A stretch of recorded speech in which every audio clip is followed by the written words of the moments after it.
This conference will now be recorded. At 9:10, maybe. And I would ask you to join with me in the Pledge of Allegiance. Ready to begin. I pledge allegiance to the flag of the United States of America, to the republic for which it stands, one nation, under God, indivisible, with liberty and justice for all. Thank you very much. Let's do the roll call, shall we? Yes, Mr. We have an international roll call today. Yes. Would you please lead us in the roll? Director Duncan. Here. Director Moran. Here. Director Johnson, eh? Here, yes. Yeah, Canada, I do believe. Right? And then Vice President Baker acting as our fearless leader today. I'm here. You're here. I don't know where Kathy is. Yeah, Kathy. Good morning, everyone. Thank you. I will now look for a motion to approve the agenda. I so move. Second. Thank you. And I think now we can just call the question. All those in favor say aye. Aye. Oh, wait, do we have to do this in remote? Oh, yeah, that's right. Proceed. Yeah, we'll need to call the vote. Do you want to do all these, Jeff? Can you? Sure. Thank you. So all those in favor of the agenda, let me start with Diane. Aye. Thank you. Gina? Aye. Aye. And I also agree. Agenda. Moving on to comments from the public and requests for future agenda items.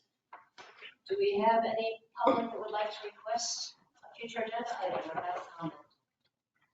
There's no public in the room, so I'm looking at the big screen. Do you see anything? Nada. All right. Moving on, I am looking for comments from the directors. Do we have any directors with comments? No. Yes, Gina. I attended the Aqua workshop in Monterey a few weeks ago, and it was pretty interesting. I did pick up, and I'll share it with Jeff as well. There's a Sigma implementation summit and workshop June 7th in Sacramento. I can pass that around. But a lot of interesting things at Aqua. A lot of it was surface water, water rights, and things like that. There was interesting information about groundwater and taking advantage of all that atmospheric corridors and groundwater recharge across the state. So between Bureau Rec and the State Water Board, they did almost 800,000 acre feet. But anyway, that's, oh, and one other thing, there is something called PWR Pixel, and it has free pictures you can get from PWR that are like open source. So I thought that was interesting. So you just go onto a site called PWR Pixel, get free pictures of water related items or whatever. This is like open source. That's all I have. I might mention a couple of things in my staff report. Become presenter. I don't think eventually we can see the cameras. People can only see what's the agenda on the screen now. Oh, okay. So Esma's ready to switch it to you. If you can take it over, Okay. theoretically everybody can see Oh, us. technical adjustment here.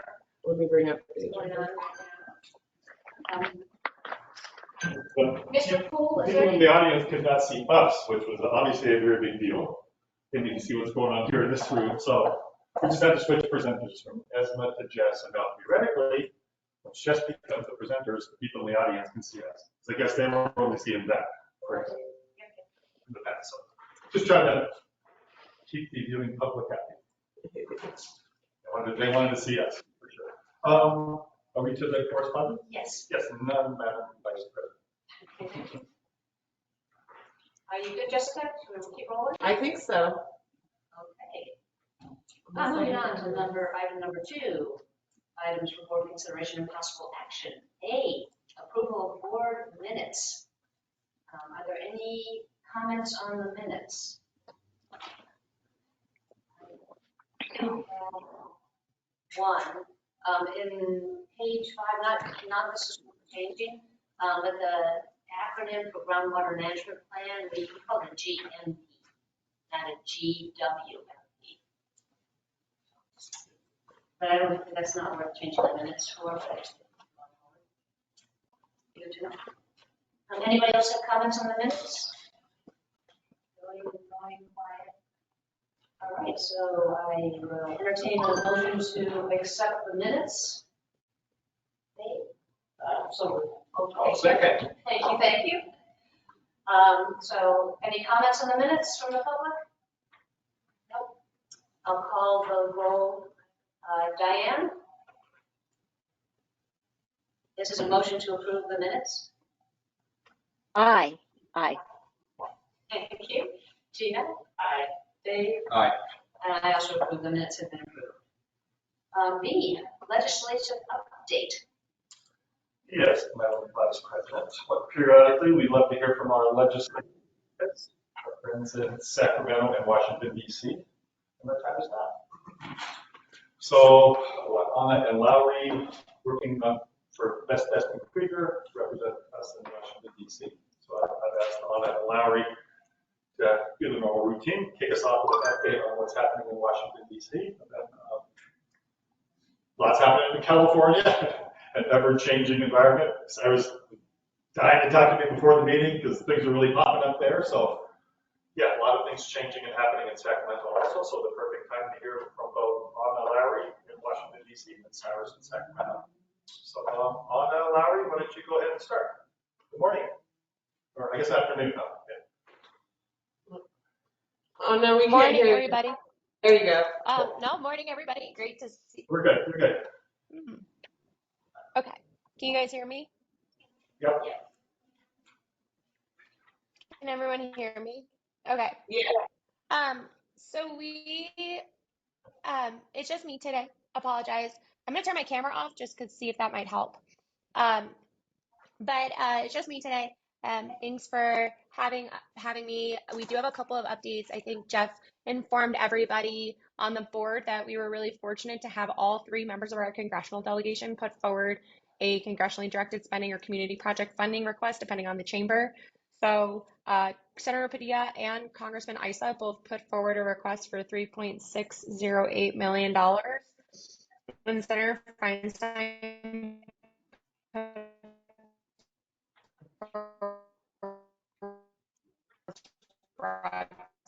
support. And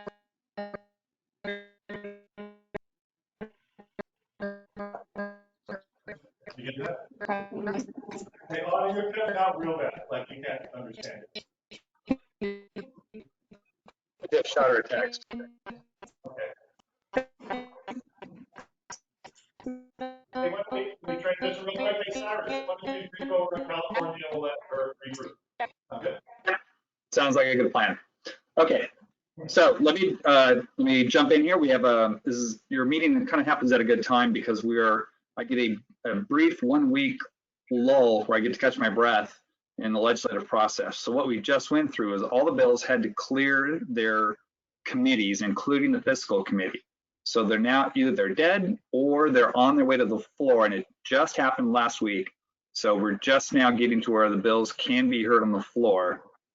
And they have to all, if they're going to survive, they have to all clear the house in which they were introduced, called the House of Origin.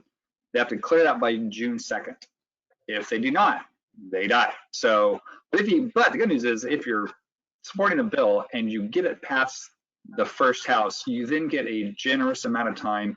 Even if it stalls, you've got nearly all of next year to keep working on it. If on the other hand, you failed at an earlier point in the process, let's say at the policy committee, you've got exactly 30 days next year to revive your bill and move it, or then it's what we call dead, meaning technically speaking, there are no dead bills in the first year of a legislative session. So if you stop, you're a 2-year bill. You don't get to do any more work for that year, but then you can come back the next year. So if you make it past your House of Origin, you are in the fortunate place to have all next year to work on your ability stuff. So that's where we're at. And that's why I get kind of a little chance to breathe this week while we do the transition from one house to another. So let me talk about a couple things that we're, as we go into the second house, some things become more real, so to speak. In other words, it may have just been a first cut on a bill, it may have been a work in progress. It means it may have been, hey, we'll pass you along, but we expect to see amendments, certainly in the second house. Well, this is the time that it gets real. Once bills cross over, the first policy committee hearing in the next house is often the most critical review of a piece of legislation that it will be subjected to throughout the process. So deep breath right now, I get to relax, but then not only does it start all over again, it starts at an even higher level of intensity. So with that in mind, I want to draw your attention to a couple of items, which are the bond bills. So but the reason I'm bringing them to your attention right now is that obviously you've heard about the economy and the $31 billion, which is higher than originally projected.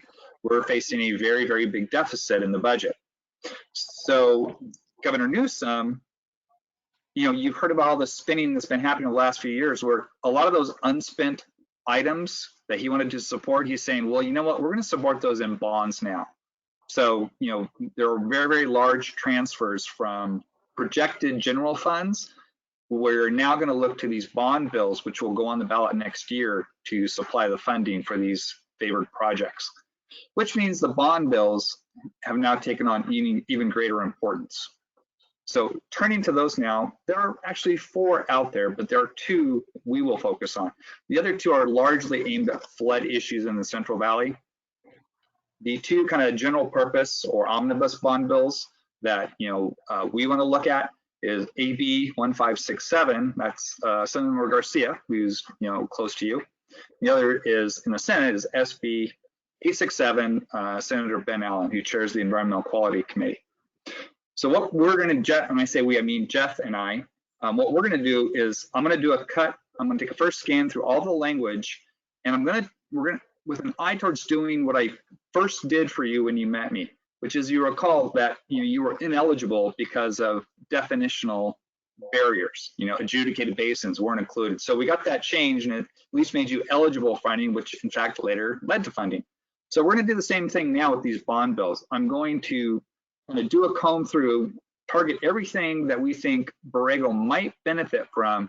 Then we're going to kind of do a deep dive on that language and make sure that Borrego's unique circumstances are eligible under that pot of money, or do our best to ensure, of course. So if we find language that is, perhaps, exclusionary of our interests, then we jump into this process in the second house and try to get a change in the language. So that's kind of that's the action for the next 8 to 10 weeks. More to follow on that, obviously. So those are the bond bills.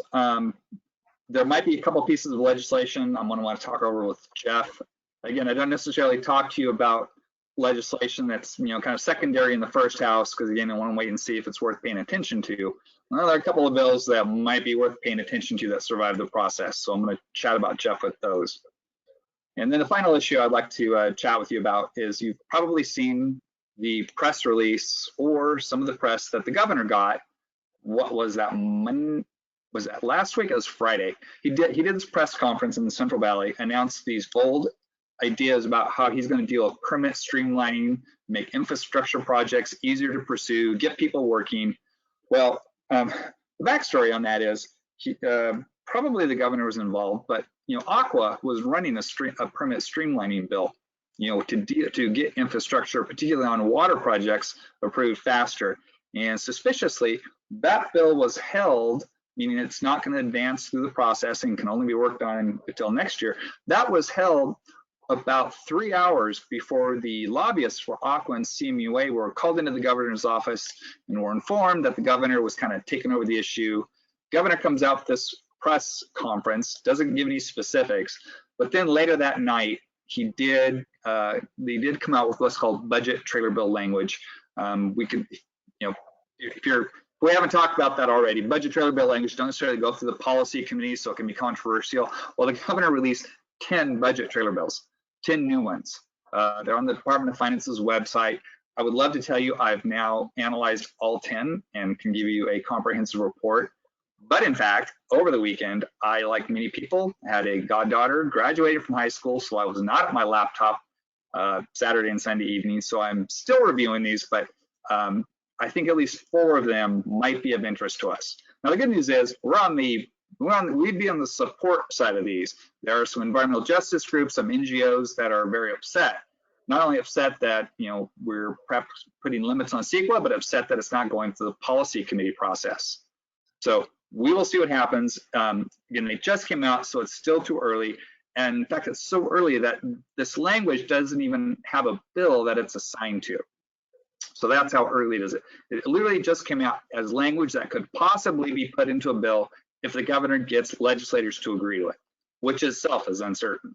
So that's my report. We've got 3 things. We got this new emphasis on infrastructure and getting people to work, budget trailer bills. We've got bond bills we're going to take a deep dive on, and we're at the starting of the most intense phase of the legislative process.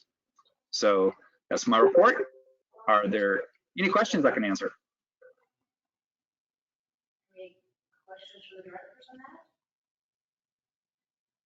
No? Any questions from the public, and then we'll switch back over. Oh, it's cold.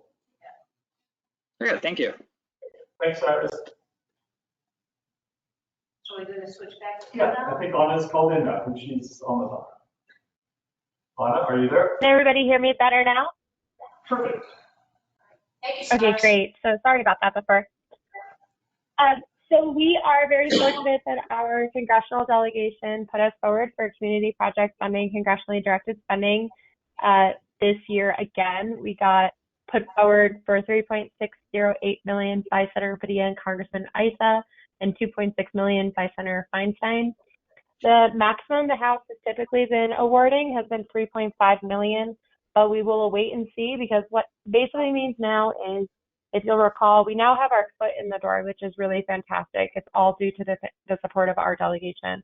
Now we have to get the respective committees to put our request from the senators or congressmen into the report bill that will ultimately get passed in committee. If we get into one and not the other, it's okay. The respective chambers to date have at least been respecting what each chamber puts forward and not pulling. If we get put forward in both, that's just even better odds for us, and we'd be very grateful. But again, we're going to be making the steps for that. Actually, was communicating with Jeff this morning on some follow-up information the House is requesting right now, so we'll get them that information and keep moving forward. This funding is the funding that we are in the process of receiving for our FY23 award, and this would be for FY24. So that's all the good news. Now, the hard part about it, last year, if you'll recall, we were concerned with how and when budget was going to be passed. It was the end of a Congress. Generally, he was retiring, Senator Shelby was retiring. And what was that going to mean for getting pieces done in the chambers? And how are they going to get a budget? So they did finally get one. We were able to get our FY23 award. This year's a little bit more tenuous, I would say, in that, as I'm sure you've seen in the news, there's some money talk going on in that the federal government's about to hit our debt ceiling limit next week. It seems that those negotiations are at least continuing and the parties are talking. Where they end up will wait to be seen. We do have to be mindful that in 2011, our credit rating, I believe it was 2011, our credit rating was changed as a nation because we got very, very, very close to hitting our debt limit and our deadline. And we're within a week of that right now. So it's just something to be aware of in terms of our fiscal health and what that means. The Republicans are wanting to see a cut in discretionary spending. And again, where does that come from? One note to also say, though, is that Republicans had tried to get rid of the community project funding program, and they were not successful in that in their conference. So there is some confidences there that of the programs that may get adjusted, it won't be these directed programs by Congress. However, I will just say I think everything is pretty much on the table at this time. And so we're being really mindful of that and what that looks like. So we will continue to keep an eye on it and continue to look at where and when those pieces move and how we can continue to advance the funding that's been put forward by our congressional delegation. I think that is mostly it. We are seeing the House looking to address funding for and programs for disadvantaged communities still, and we are continuing to try to navigate how we can make sure some of those fundings can fit, as Cyrus was saying, you know, do our best to make sure the language is going to be suitable for some of the specific needs of Borrego. So we're going to keep moving on those pieces as well, in addition to what we're seeing with the community project funding, congressionally directed spending.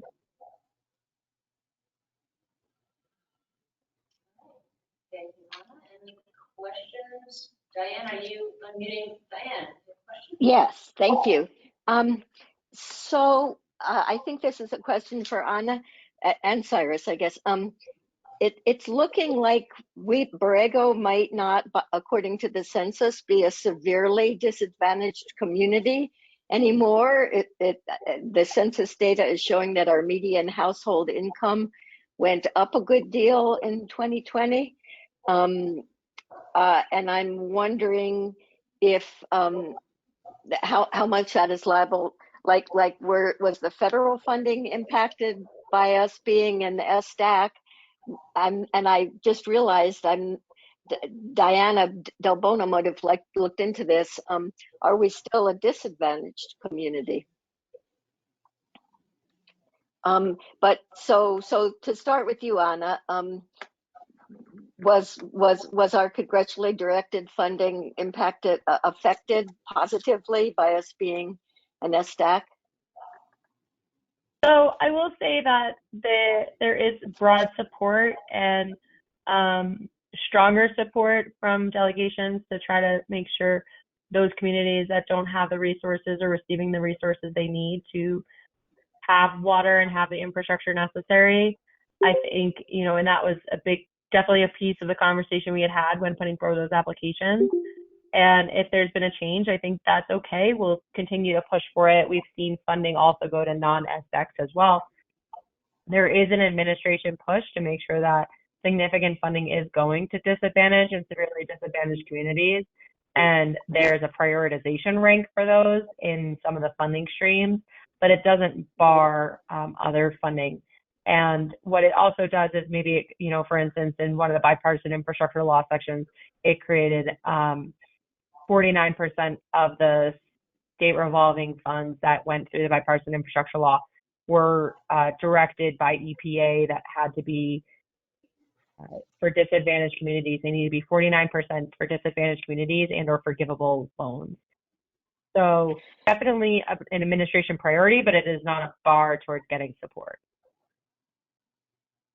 And same at the state level. It's not, there are very few pots that are just for disadvantaged communities, but you lose, you have to compete in a larger pool if you're not a DAC, and you also lose advantages. So sometimes where there's a match required, DACs are forgiven that requirement. So you lose advantages, but you don't lose eligibility. Right. Several of us feel like our census data is probably messed up in that a lot of folks who are undocumented might well not have replied. Are either of you familiar with a situation where a community managed to change its census data? I know there's a process. I've looked on the U.S. Census website, but I have a feeling it doesn't happen very often. You know, 30 years in this business, and I'm still fascinated that I can encounter a topic I've never had deal with or heard about. So congratulations, you have found one. Okay. I have to say I've never worked on this particular issue. I would have to do some research. Well, I'm sorry to be the first, but okay, thanks. Any other questions from directors? No. Any questions from the public? All right. Nobody unmuting?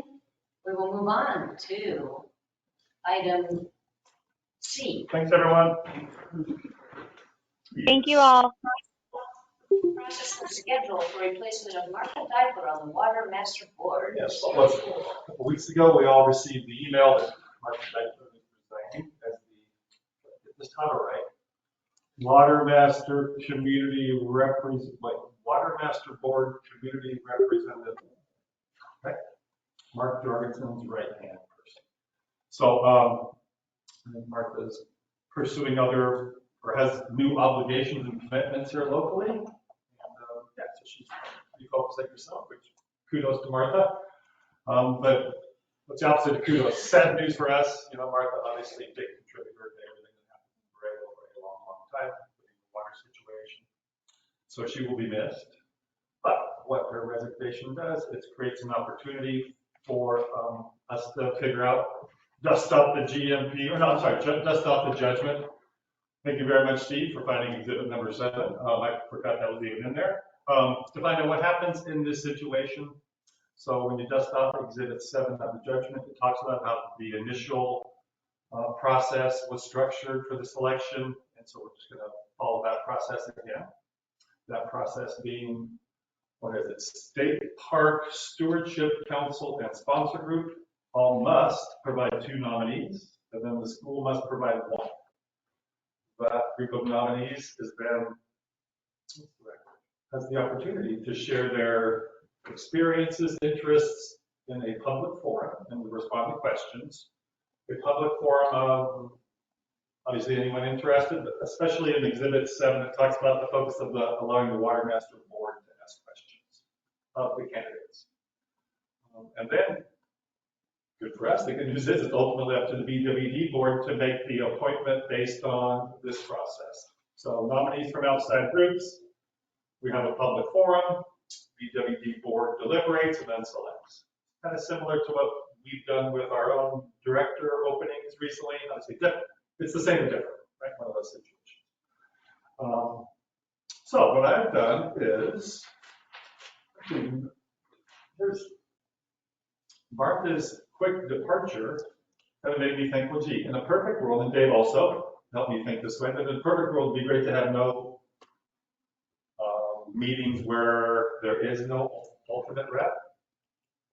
Mark's a healthy guy, travels a lot, but heaven forbid if Mark weren't able to make the next meeting, for example, the next meeting left the face-to-face here at the library, is it the end of the world? No. If we can avoid it, should we try? Yes. So that was my mantra when I got Martha's email 2 weeks ago. So I kind of preemptively have done quite a bit of work in anticipation of this discussion today. Hopefully the green light to proceed. So I contacted the 4 agencies to let them know that, hey, we're going to need a nominee from you relatively soon. And if you look at the way our meetings line up, and as good as it probably could be, there's 3 weeks between this meeting and the next meeting. Then it just so happens our meeting is the day before the face-to-face open house, whatever they call it, open house. They being the water master. So big water master powwow, face-to-face. Probably agendize the BWD board meeting. Anyway, that's a little detail for that, but I mean, the timing is perfect. So we receive the nominees, do this public forum at our next meeting, which is the 13th, and then the water master meets on the 14th. So theoretically, if the process works as planned, that new person can sit at the face-to-face meeting in whatever, it's 3 weeks. So reached out to the local organizations and said, hey, my goal is to turn around the nominees fairly quickly. But once again, the good news is we have all extra week. Plus, I reached out to these groups probably a week ago. So there's been almost 4 weeks of notice that, hey, within the next month, I'm going to need some nominees from you.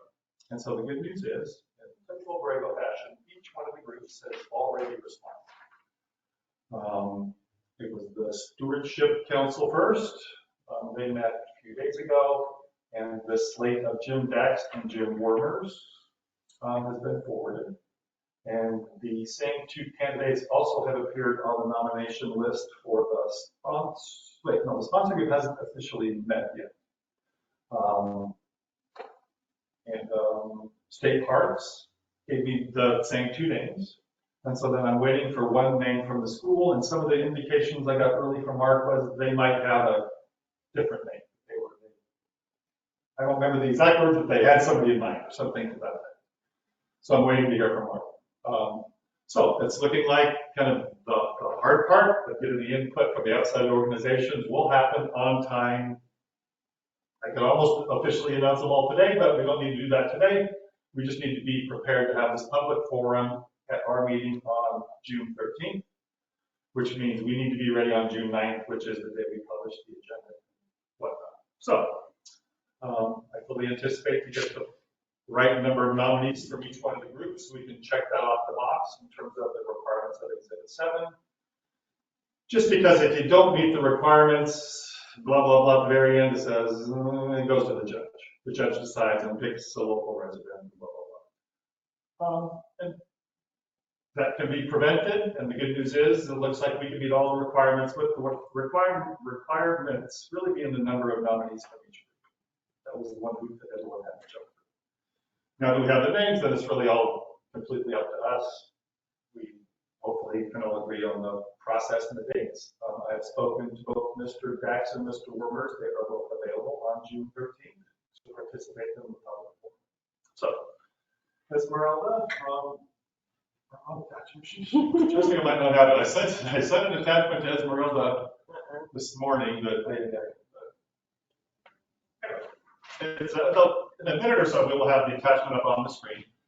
But basically, it's what I've distributed here locally is a summary of the process. And you're not missing much. Those of you who can't see it, it's, I don't know, maybe 40 words in total. But the process would start with, would start on June 13th, 2020, 9 a.m. The process would start with candidate self-introductions. I think it'd be nice to hear from each candidate, give them 5 to 10 minutes each. What did I do? I put 2 pieces of paper in my hand, I think it was yesterday, and picked one out, and random draw made Mr. Wormers first and Mr. Dax second. Okay, so we'll hear from them in order. And then when I was visualizing and what is technically required is a Q&A session, which is kind of, I guess, officially the public forum component. So at that, I'd like to follow what I think the district has done most recently and ask for only one candidate to be present during the interview. So the one candidate can hear the answers of the other candidate. And so during that process, we would allow for questions from Water Master Board members, the public, as well as BWD board members. So that would be step number 2. Step 1, self-introduction. Step 2, Q&A. Step 3 would then be BWD board deliberations, followed by selection up by the BWD board. So I apologize for not having that up on the screen, everyone, but that's it. So basically self-introductions, Q&A, deliberation, and selection. All planned to happen on June 13th. Like I say, the pieces needed from the outside groups, I almost have them all sitting here today, but I'm fairly confident that we will have all of them ready by the requirement of June 9th to make sure everything's for the public forum on the 13th. So pretty simple stuff, but just to make sure everything's covered, I ran this by Steve yesterday. It's not no problem. The requirements of the judgment. So I would like to just proceed with this plan. Continue to communicate with Mark at the school. And the candidates are prepared. And then we'll be ready to go with the public forum. Oh, I think it would also be important to notify the Water Master board members ASAP so they can get that on their schedule. So as soon as this meeting's over, I was planning on firing up an email to Sam saying, please let the Water Master board members know this is happening on June 13th at 9 a.m. and they're beyond invited to attend. We would, mandatory, but it's encouraged by the judgment. I say required, but it's encouraged by the judgment that the Water Master board members ask questions of the candidates before this election. So, and we want their input, right? And it's important that we hear from the Water Master board members. We have to work with that person. So that all seems to make sense. We're not shutting anyone out. Everybody can ask questions. We're following the judgment. The timing, I think, hopefully is perfect where we have no vacant alternate. We have no vacancy on the community rep spot during the transition. Questions, comments? Do you expect that there may be more names than what you have distributed to us, which is Jim and Jim? Warmers and Dennis? Probably not. Maybe, maybe not. Yeah. There could be other candidates. Yeah, correct. Okay. Yeah. I'll know for sure when we hear from Mr. Stevens, but in typical fashion, these are challenging positions with people as directors. It's hard to find people that really have the amount of time needed to really dedicate to on an issue of such importance. So, I mean, the good news is people are really thinking about it. They're not just saying, oh, heck yeah, I'm in, and then get in and go, oh, crap, I'm out a month later. So the people that have committed to be in have really thought about it. And the ones that have said no thanks are really kind of doing us a favor. Saying, okay, no, I'm out, I'm busy, I'm good. So we don't want them to. Any questions from, that was very thorough. Any questions from the directors? I have a comment. Yes, questions and comments, please. I don't give a hoot what the Water Master Board members think. This is a community representative that should be chosen and should be queried by the community. I don't give a rat's what the representative from Niagara Rec think about the community representative. You're the Grand Inquisitor now. Good point. Yes. Diane, and Cantal, do you have any questions? Dave's comment just now is making me wonder about us trying to do some special outreach, letting the community know more broadly that this position is open and the candidates will be examined. I don't know how to do that. Maybe we could get something into the Sun, just a little thing into the community briefings or whatever they're called on page 2. That's all. Okay, thanks. The Sun, the new version of the Sun comes out tomorrow, the 24th or the 25th. So you wouldn't have anything come out again until the 7th or 8th. It would be prior to our meeting, if they were willing to do it. Good idea, Diane. Any other comments from the directors? Questions? Yes, Gina? Do we want to have, I know we have interviews, do you want to say it's like 45 minutes? So it doesn't stretch out into 2 hours, 3 hours per candidate. Dave, if you're worried about someone being a Grand Inquisitor, I don't want to grill someone for 2 hours. Time limit's one way of Yes. addressing that. I think a time limit would be good. And that's probably fair to the candidates, right? This isn't a stress test. Right. Right. Thank you for applying. We're not here to grill you. So 20 to 30 minutes? I don't know these questions. 30 minutes. 30 More than minutes. time. 15 minutes a candidate. That's actually probably longer than we've done in the past. We have appointed even district board members and stuff. It's always been a relatively short, relatively painless process. I do want to share with everyone that Martha's own recommendation, for whatever it's worth, for her replacement is Mr. Dax. That's who she would like to see replace her. She's had a lot of conversations with Jim. Not that she's not had conversations with others, but that is her recommendation.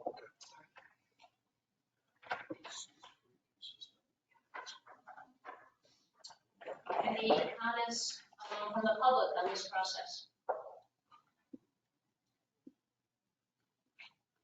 See anything? All right, so what I heard, Jeff, is suggestions for the proposal is that candidates may expand, because we haven't heard from the sponsor group or school yet. Right. 2, that to add time limits to this process, and I guess you think about whether you do time limits per inquisitor or time limits for the overall process. You just have to think about how to best add time limits to it. And then also to put an announcement in the paper that the Sun is willing, so that the public can attend this meeting and ask questions. I don't think you need a motion. Thank you so much. Cool. Thank you, very well done. So we now move to item 2D, which is a BWD wells for UCI's Prop 68 groundwater dependent ecosystem study. Roof is still above us from Mr. Hutchman's appearance last time, right? Everything we need to hear about GDPs. Yes, yes. Well, at a practical level, as we were talking about, Travis has made a request to the Water Master Board, in essence, to have access to all the Water Master wells that are in its water quality network. Actually, he's just asking for it central and southern. South Central and Southern, including some of BWDs. The process by which an issue like this is discussed by the board is a topic of the board. And there was some discussion, quite a bit of discussion amongst the board members on how to deal with this request. The request being from Travis to have access to the wells in the southern and central management area of the Water Master. I'll go back and forth, that is, it's a technical issue, shouldn't go to the tech, shouldn't go to the tech.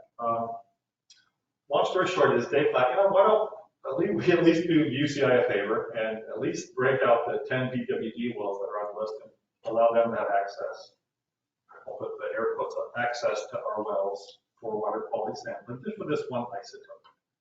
Yes, they're trying to see if the same water that shows up in the plant shows up in the groundwater here to show that there's a physical connection between the plant and the groundwater. If the water matches, then there's a likelihood that the plant material is actually using the groundwater table as its water source. Our wells aren't particularly very close, but what the heck.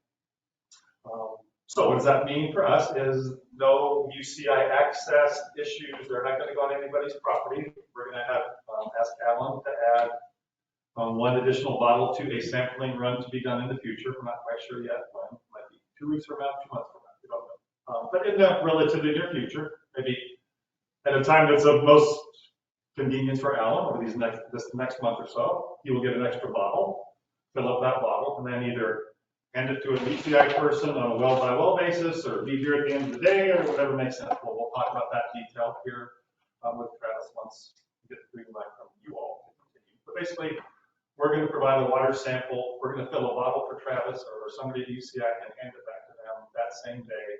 We're not going to transport it to the lab. There is no chain of custody issue. There is no access issue. No UCI persons going on our property.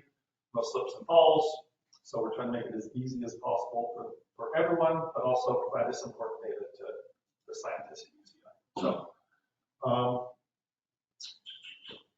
this issue got a lot easier when it became they're not going to go on the property. Because you started getting to what are the insurance requirements? Back and forth. Well, the good news is if they're not going on the property and we're literally handing them a bottle at some point during the day, like I say, well by well, they're at the end of the day to be determined. No access issues. So, Steve, I guess I would love to get approval of just allowing access, but the good news is there's no documents to approve. There's no agreements, no right of entry permits or insurance document review because they're not doing UCI is not doing anything. It's literally, we are filling a bottle for them. So, Steve Moreno, assuming the board likes the idea, just is a motion all that's needed since we're not approving any documents because of the specific logistical, the lack of logistical issues where nobody's going on the property and so forth. So what do we need from the board if they would like to proceed? Yeah, just a motion is good, Jeff, that the board allows that procedure you described to move forward. What say ye, board? I'll second. So the motion on the table is to allow access or to not allow access? We're going to have fill bottles for them. So the motion on the floor. How about that we're going to provide water samples using UCI bottles and That's appropriate for our staff or whatever. I was gonna wait for discussion, but I just don't want Alan and Steve to have to go out and extra time. it'll be done. One When extra bottle. they're doing it, whenever there's something else. Agreed. Okay, so the motion is to provide water samples to UCI and the UCI bottles at a time that's convenient for the water district. Perfect. Any discussion from the directors? Other than I'd like to share my rationale. Most of you heard the discussion by the water master and saw how quickly this issue turned south.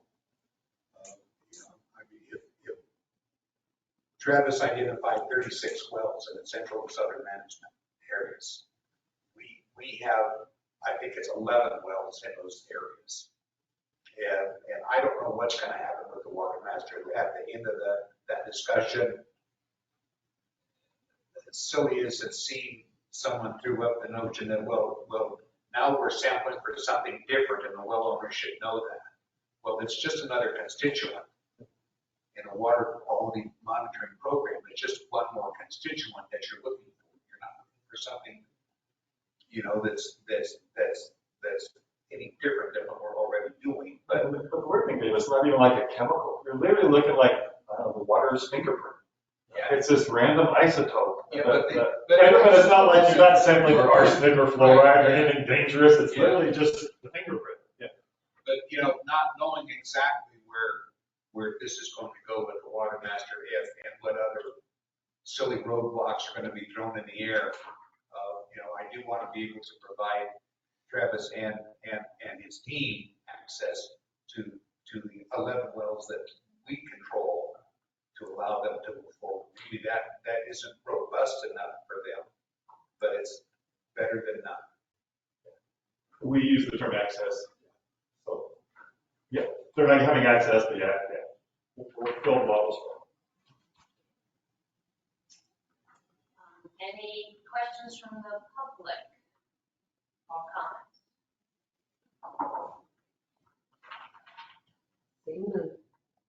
Okay. All right. So the motion on the table or the floor is to provide water samples to UCI from the selected BWD wells in the containers provided by UCI at a time of BWD's convenience. I don't remember if you had a second. Yes, I second. Thank you. So I'll call the roll. And Diane, I'll start with you. Aye. Gina? Aye. Aye. And I also approve. Motion passes. Good idea, David. Yes. Travis is smiling somewhere. Good. All right, now we move on to dollars. The Jessica show. The Jessica show. Budget, capital improvement plan, and cash flow. Rolling up our financial sleeves. Madam Vice President, thank you. I want to give a big thank you to Jessica, the ABC committee, everyone for helping us get this far. Obviously, a lot of moving parts in this year's budget to do that. Oh, we spent this much last year, we'll spend the same next year. Oh boy, definitely doesn't apply in today's world. So thanks to everyone for doing more than normal level of work to kind of double check the numbers and just make sure that they are as accurate as they possibly could be in such kind of crazy. Speaking of inflationary driven cost increases, just to make sure we have as many of those handled and covered as anticipated as possible. So a little extra effort went into this budget package than the normal one, just because these are normal times. Maybe it's the new normal. But anyway, thank you, Jess. Thank you, Gina and Kathy, wherever you are, for helping us get this far. So in terms of process for the rest of you, this will be obviously the first time you've had a chance to see the information. So this is time to chew, digest, ask questions. Whatever comments are received today, we'll incorporate those into a revised document that we'll bring back to the board here in 2 weeks. If we all like that document, great. We'll approve it in 2 weeks, which will be that first meeting in June. If we want to use further information, further adjustments, or something else, a cash flow or something, no problem. We can even defer approving the budget from the first meeting in June to the second, and defer after that. But we've lost our safety net. At least there are 2 more meetings after today to address any sort of budgetary issues from the board. All right. Yeah, nice intro, Jeff. Thank you. Thank you. All right, so first of all, thank you to Dina and Kathy for being diligent attendees for our budget committee meeting. We do have some new challenges this year, so I will address kind of any discussion items that came from the committee. And this form that I included in the packet is expanded from what's going to be in the actual budget package. I just wanted to provide the history back to fiscal year 21, just if, you know, anyone wanted to see it, it's there. But mostly we focused on, you know, the current fiscal year, which is almost over, and pretty much going according to budget. Some little nuances here and there, and then just trying to do our best to project what's going to happen next year. So starting at rate revenues, so we did, through our rate study, we do have a rate increase scheduled for July 1st. And that is going to be 5% on water and 4% on sewer. So we did add that in here. So the proposed budget is this dark blue column. The current year is the green column. And nothing too crazy that we're expecting to change on rates. All of our availability charges generally don't change much from year to year. I did make an adjustment just to reflect reality. We had some old numbers in there on the pest control, but everything else, penalties and fees. So during COVID, we didn't charge those. So that's why it looks like there's a big increase because we hadn't budgeted for much this year. Interest income, we've been seeing our rate of return on what's in our bank accounts is going up. So that has been nice. So we project a gross income of just over 5.3 million. Right now, it looks like for this year, we're going to be about 5.2, and that's before the rate increases. On the operations expense, so kind of our big philosophical question is, you know, what's inflation going to be like? Going with the March CPI number was 5.3%. So we did include that as kind of the standard inflator for general expenses. Our lab fees have been going up. We have a lot more requirements and just a lot more going on in the water quality realm. So we did budget for a little bit over a 21% increase in those. Also pumping, which reflects basically our electric bill to run all the well pumps, has been going up year after year.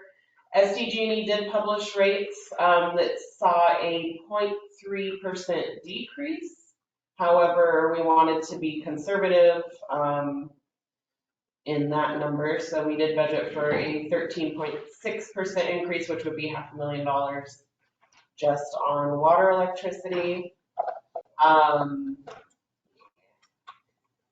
Let's see, and then we do have the new the air quality study. We did renew that contract with UCI, so this number reflects what that contract is for.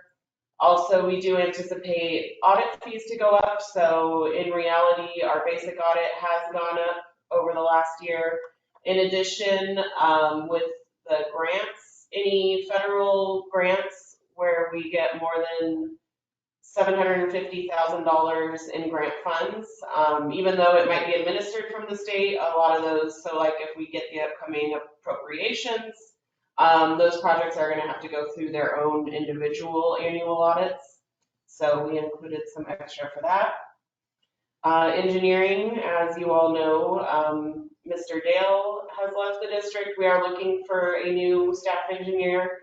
However, we're anticipating some hefty engineering consulting fees. Any engineering work that's associated with the project is included in the capital cost of that project. So you might be, you know, we did get a quote from Dynamic Engineer on one of our upcoming pipeline projects that was in the 6 figures. So that has been included in the price of the project, not in our general engineering professional services budget. Insurance, JPIA does project about a 5 to 10% increase across the board. And then the workers' comp has an additional increase because it is in line with wages. So any wage inflators are also factored into that. Personnel expenses. So going with the 5.3% inflation increase plus merit adjustments, we projected about roughly a 10% increase in salaries and taxes and CalPERS and medical. So everything kind of goes along with that. Actually, the medical is not based on salary. That is a flat rate no matter what employees are paid. However, I did attend the JPIA seminar at Aqua, and they said that during COVID, they saw some decreases. I don't know if you remember, but last year our medical bills did decrease. But now that people are going back to get their routine things, JPIA does see they said probably about a 10% increase. But we won't know those numbers until about September, October. Medical. Another increase, telephone expense. A lot more of our devices are moving towards cellular connections. So we estimated the budget on that. That brings the total operating expenses to just over 3.6 million. And then, you know, before we get to the end, I'll give a little chance for any questions on operating revenues or expenses from the board. Or if you want to wait till the end, that's fine.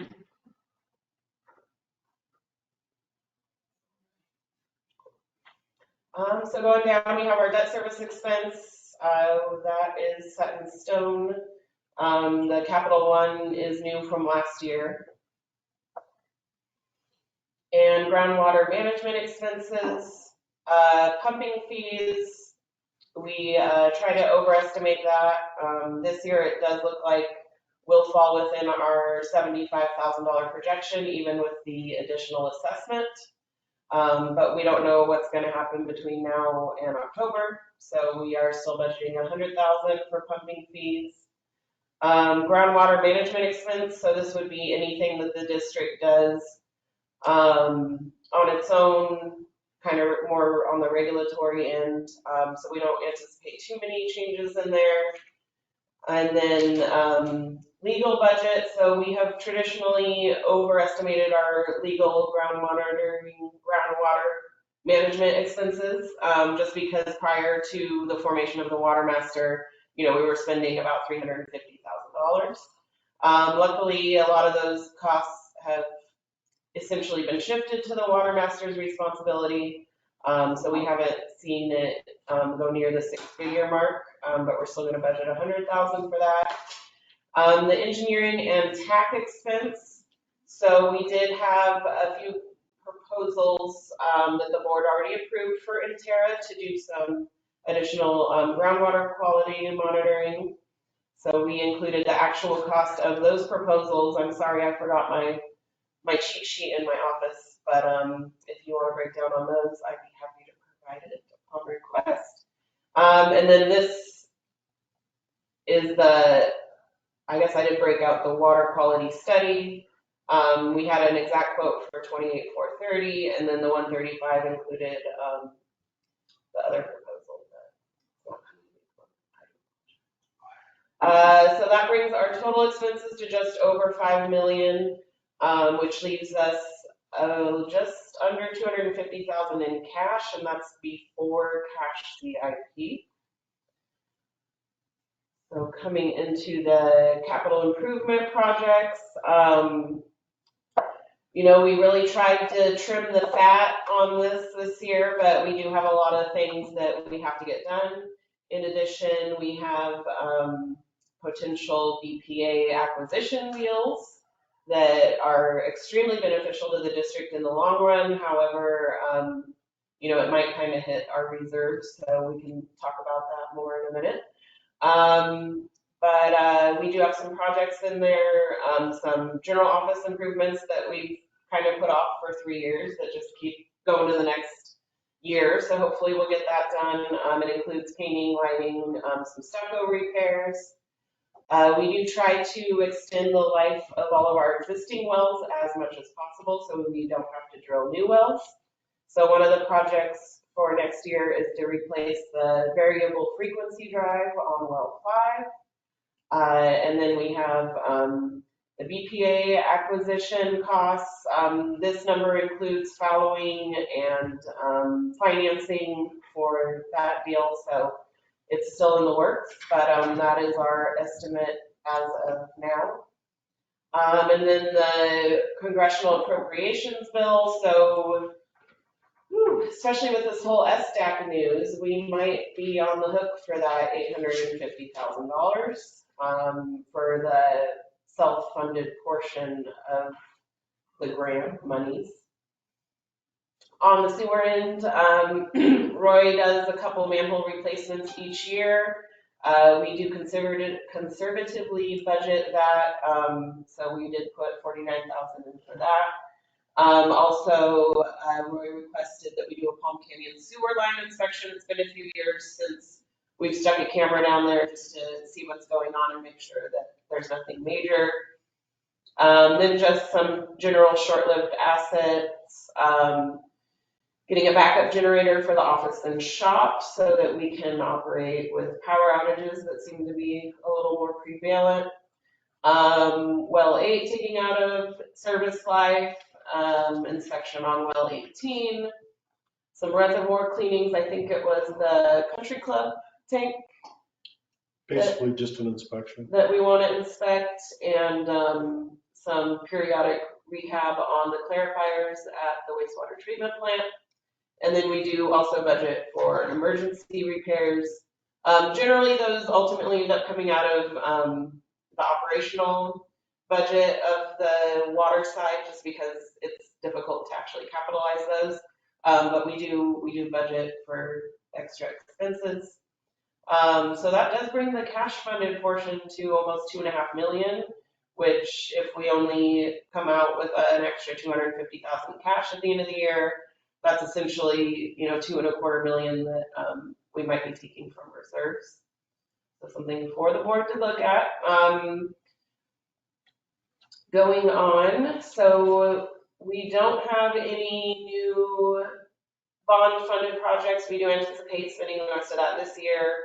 We did pay the $1.3 million for the William Bauer property, and we're finishing up on these other small projects, but that will be gone by the end of the year.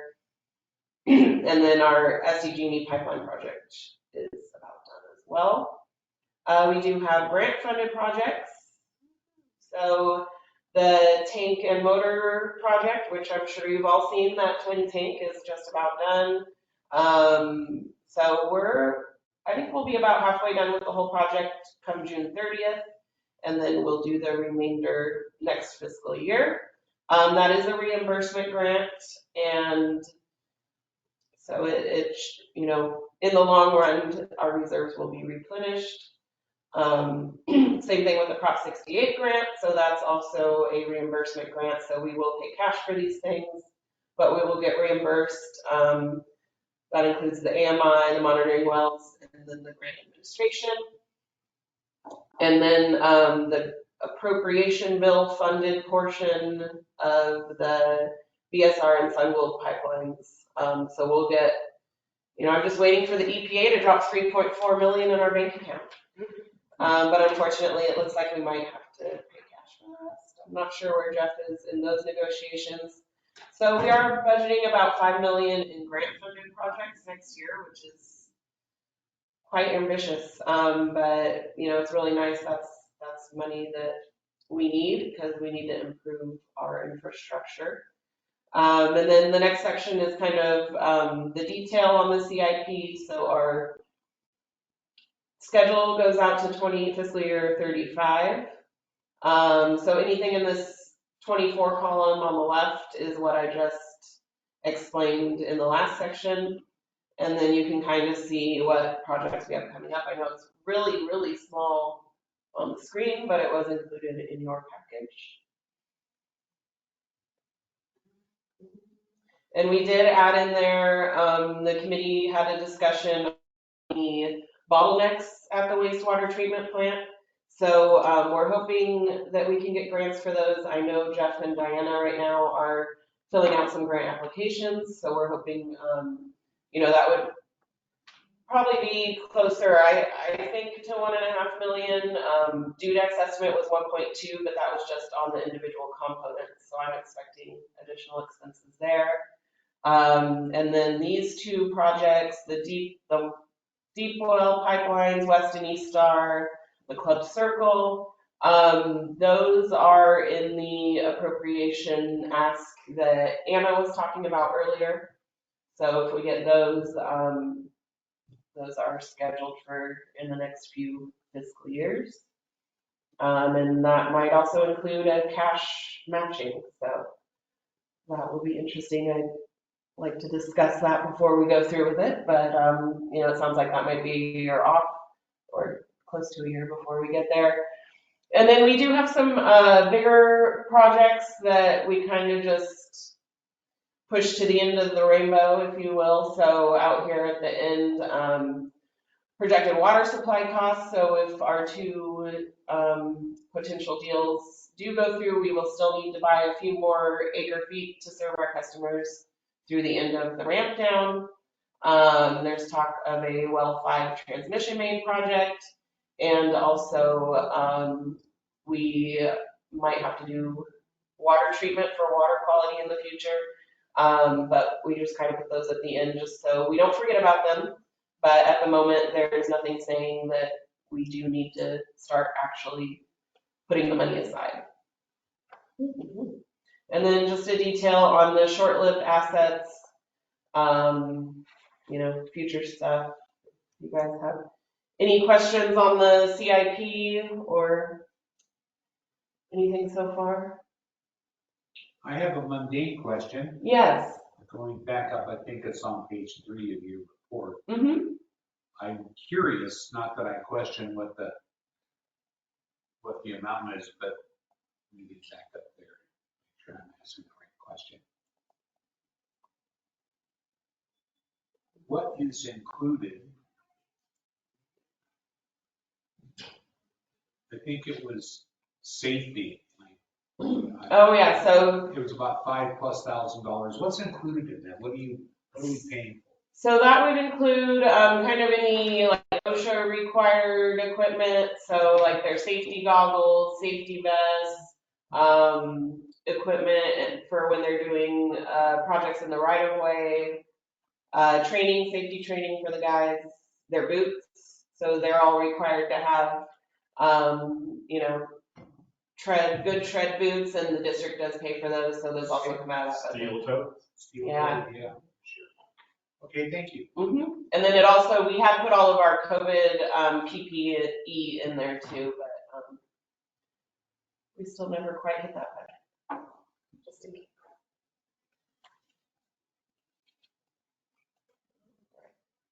Coming back down. So we did plug the new budget into our cash flow pro forma. Really small, a lot of numbers, a lot going on here.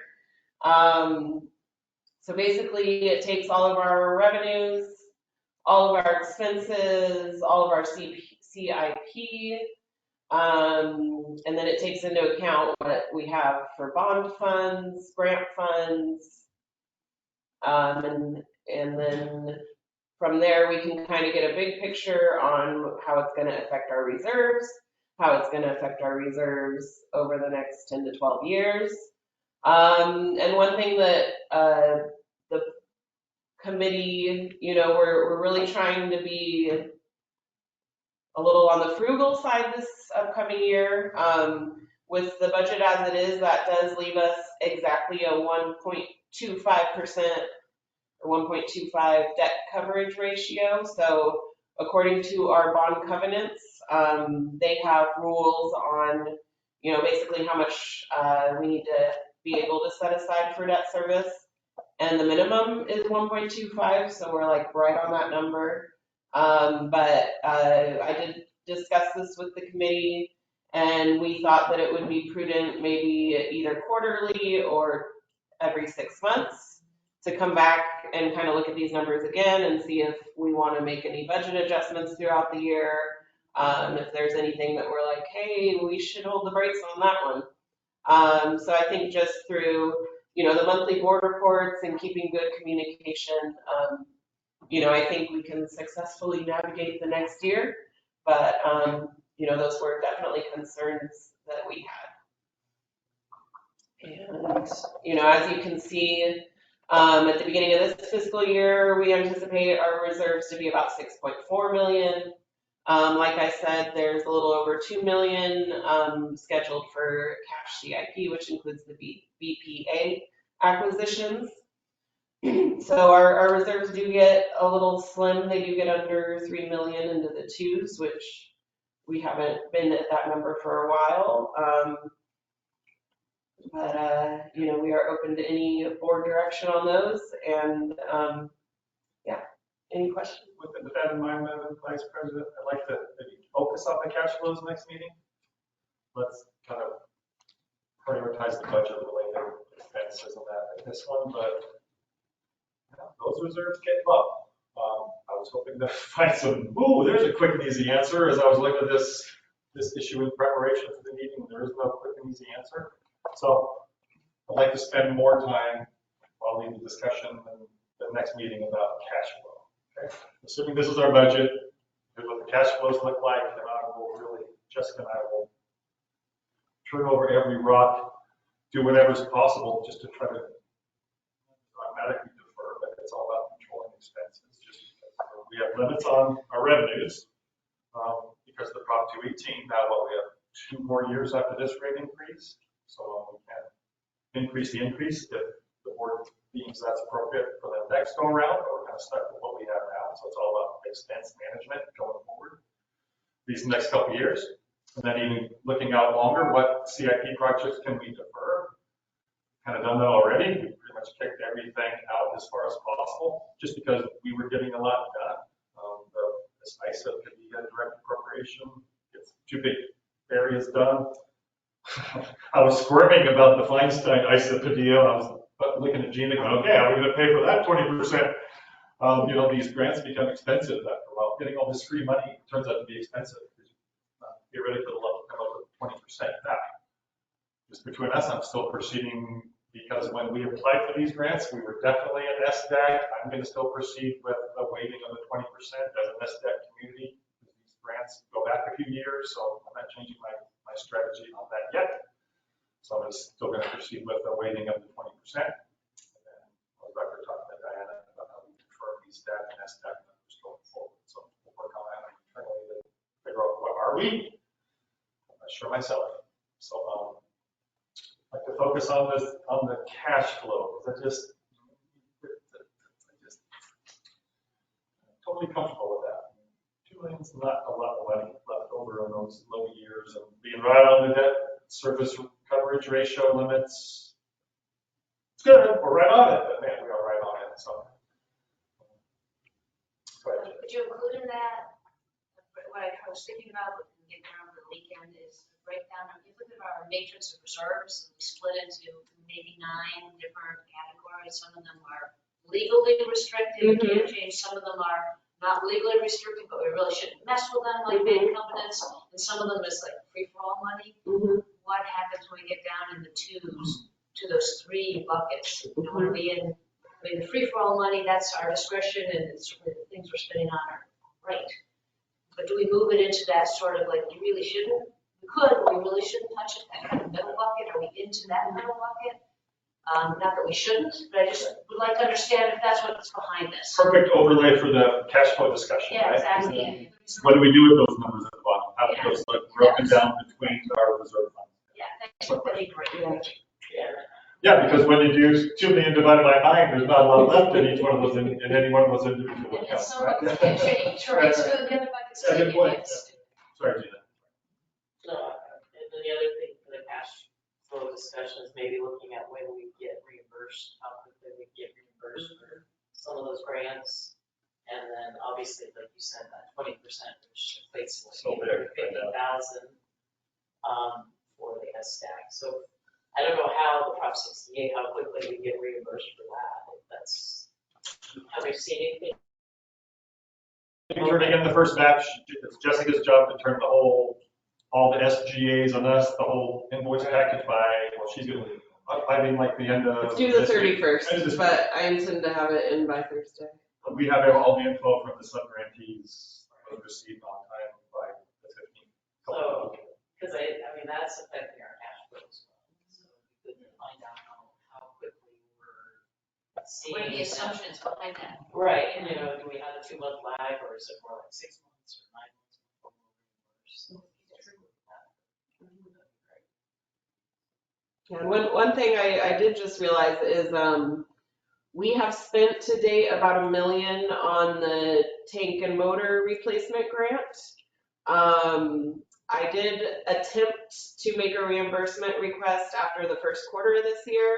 However, Joseph at DWR said we have to wait until our amendment is finalized before we can get reimbursed. So we are carrying right now about $1 million And on that. any twin tanks expenses, we have to wait till the line swap's done. No, so yeah, so that is kind of getting delayed. But I guess on the bright side, that is not factored into our estimated beginning reserves of 6 million. So, that kind of the end of the year number is still a little bit of a moving target on where we'll be beginning the next fiscal year. Ooh. And that would make a difference. Yeah. We have accounts receivable. We thing do. hanging out there, right? Yeah. Yeah, It's not showing up yet. I think that's going to be important. Yeah. All those different lines. And then Especially since the reimbursement. Tammy brought up the individual reserve funds. One thing that I've always thought would be cool is at the end of each year, or go through the process. Okay, the net income was X, which pot do we put the money into? Now, looks like unfortunately next year there won't be any money to divvy up if we spend all the money that we plan in the CIP, but maybe not so for like the audit that we're closing now. We had a fairly significant net income, primarily from reduced expenses. We didn't spend what we thought, but there's some significant net income that I think will be a fun process at the end of each year to go and to reallocate those reserve funds based on the priorities of the board. Like you said, some we can't mess with, some we can. It looked like, for example, net income for this year was a little higher than it was. So it's 800,000. It was like our audit shows our audit for last year shows 1.3 net income. Now, we spend it in other places, but to me, the net income is really that's it. It's broken up. Now, we might spend more out of an individual reserve fund somewhere, but that's the reserve fund's problem. But in terms of what do we allocate at the end of each year, it's the net income. No, I mean, I think our challenge is we're getting ahead and buying EPA now, which has caused Right, yeah. our $5 million hit. No, it really is, yeah. has, $5.5. I think we had anticipated that in projections. We wouldn't be starting it. By the time we're done, we weren't even planning on starting by the time we'll be done. Or around then, yeah, we're gonna do our first buy and we'll be done. Yeah. And okay, we should, in theory, the smart person was that we should borrow money. Spread out the payments over time, that helps with cash flows, but what we realized when we borrowed last time, water agencies weren't like the favorite of banks. Like we got one bid and like our underwriters were saying, I've never seen this before. I've never seen a water deal get one bid. And it wasn't just because it was us, it was the uncertainty of water in California. And now it's not 2% anymore, it's 5, 6, 6. I don't know. If we could find a bank that lent us money, we got the 2.29, right? When we did the refi and got the new money, that $3 million extra, it was at 2.29. Thank you, Jessica. Huge like win. We saved $500,000 in debt service payment because we refunded and cut it over 1%. Blah, blah, blah. So we need to continue to be creative to figure this out. That's one bit, which we can do later on page 25. Mm-hmm. Line 6, the title says fiscal year 23 plus water supply acquisition and following in well abandonment 4.5 million. And then I added up all those numbers and it was 745. I mean, it was less, 745 less than. Oh, I might need to update that. Thank you. That might have been an old artifact. Thank you. And the only other, Dan, second next. The only other question is in the ABC packet, audit and budget committee packet, 418. There was an update to the investment policy. Yes. So So question is that we kind of thought that might be better suited for the finance committee. So the ABC committee opted not to really, so there's no problem, there's Think on no it. change, there's no sense. nothing yet, no. Still in the works, there's just so much going on right now. That's fine, that's fine. So it might happen after the next fiscal year. Early, few months. Diane, do you have any questions? Way up north? Yes, thank you. So in terms of reserves, number one, could someone give me an example of a scenario that would cause us to have to go like hundreds of thousands of dollars into the reserves? And does our JPIA insurance or any other insurance that we have, would it help? Like if we had a huge line break somewhere and had to spend a lot of money? Yeah. I think the JPIA would help if we cause damage to someone's property because of the leak, but we don't have pipeline replacement coverage. Like JPIA wouldn't cover the cost to fix the pipe, but if we flooded somebody's house or a car drove into the hole, then they would cover that type of loss. So it's liability. Okay. Yeah, that's what I thought. And like what kind of scenario could cause us to have to spend hundreds of thousands of dollars suddenly? Some sort of, an earthquake. Right. Not out there, but yeah, some sort of shaking or some event that would cause a number of pipelines to break, potentially maybe even sewer lines. So yeah, it's probably fire, another real risk here. Probably earthquake, honestly, right? Fairly high likelihood, right? We're on the. You did a whole risk analysis. Remember that big document? The district was actually required to do that. I remember doing that like a year ago. Yeah, there is actually a pretty detailed analysis by the district of what the risks are and what they're going to do. So yeah, we have like the whole emergency response, like details figured out, Diane, but yeah, from your perspective of what could be big hits to our cash flow, that's probably it. Because even if the well, something happened, we would just use a different well. But it would be the pipelines that you pretty much got to fix the pipes when they break to reestablish service. So there's kind of no option. So yeah, lots of broken pipes. Water, potentially water and sewer. Okay, thanks. That's more of a supply issue. It's a problem that wouldn't be a cash flow hit necessarily. Right? Maybe Power there was was out like for a a long time. 218 dispute or something, legal. Oh, yeah, legal. Yeah, a lawsuit. Steve gets us in trouble. Costs us a lot of money. That's why we keep it muted all the time. Any other questions from the directors? Diane, anybody? Okay, public, any questions or comments from the public on the budget?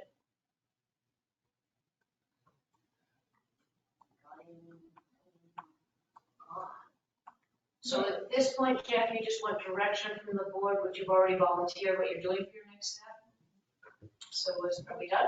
Yeah, I think so. You feel good, Jess, with the input you got from the board, but change this, change that, or not, and represent something next meeting? Perfect.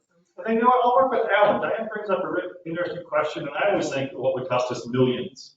And if we had a big one, what would it potentially, obviously nobody knows, but are we really talking millions or hundreds of thousands or thousands?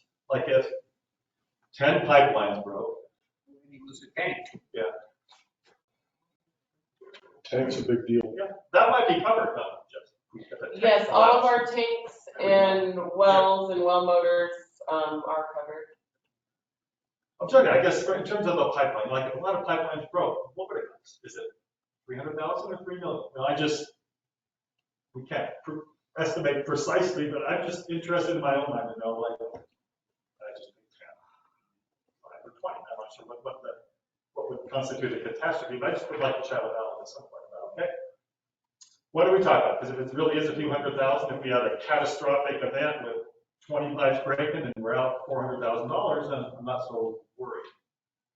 If it's 4 million or 40 million, I'm worried, right? Or more worried. Thanks for the question, Diane. Piqued my interest. Okay, Alan, we'll chat about that. Some theoretical worst case scenario. Sure. Just in terms of hits to our cash flow, forget operations and all that, but just in terms of what could really cost us a lot of money. That kind of question. All at once, but in a short time. Okay. Thank you very much. All right. We'll move on to number F. Borrego Springs Sub-Basin Water Master Board updates, verbal. Well, Duncan. nothing new has happened. However, I did receive an interesting series of emails and a phone call from Nikki Symington, who was writing for the Borrego Sun, and she was distraught because the Water Master website did not have bios and contact information for the directors. She wanted to know who the directors were, and she informed me that there was a legal requirement for quote quasi-governmental agencies to list the directors and have contact information. And that was new to me. I had never heard that before. I do think in order to be transparent that the water master should list the directors on the bio. I just got an email here just moments ago from water master staff asking me to write a bio. But I did check with Jim Markman, who said he wasn't aware of any legal requirement to list directors. Steve, what are your thoughts on that? I mean, do you know of any requirement that the water master might have to list its directors? No, I haven't heard of that before, Dave. And I don't know what the definition of quasi-governmental is in that context, but it might be. I just haven't heard of it. Okay, thank you. Not that I live in a legal world, but I had never heard that before. But so she expressed her frustration and chastised me in no uncertain terms that there was a requirement of the water master to do that. So there's no reason why the water master should not list its directors. So apparently that there is an effort now to create an additional page on the website which will have directors and possibly contact information and a short bio. But other than that, that's all that's happening in the water master world. I don't know whether Trey is on the call or not, but he might have some words about the tap. I see him. Good morning, Vice President Baker and board members. Yes, we have a TAC meeting on Monday, June 5th at 10 a.m. And that meeting is going to be focused on the redetermination of the sustainable yield for the Borrego Springs sub-basin. I did have some slides to share on water quality today. I didn't know if the board would like to see this short presentation of about 12 slides on water quality and an update for the Fort Norwell and the TSS, Technical Support Services, MW6 well that was recently drilled. We would. I sure would. Okay, can I get access or privilege to share screen? We're trying. I think Esmeralda might have to do it. Yeah, I think she does. Let's see.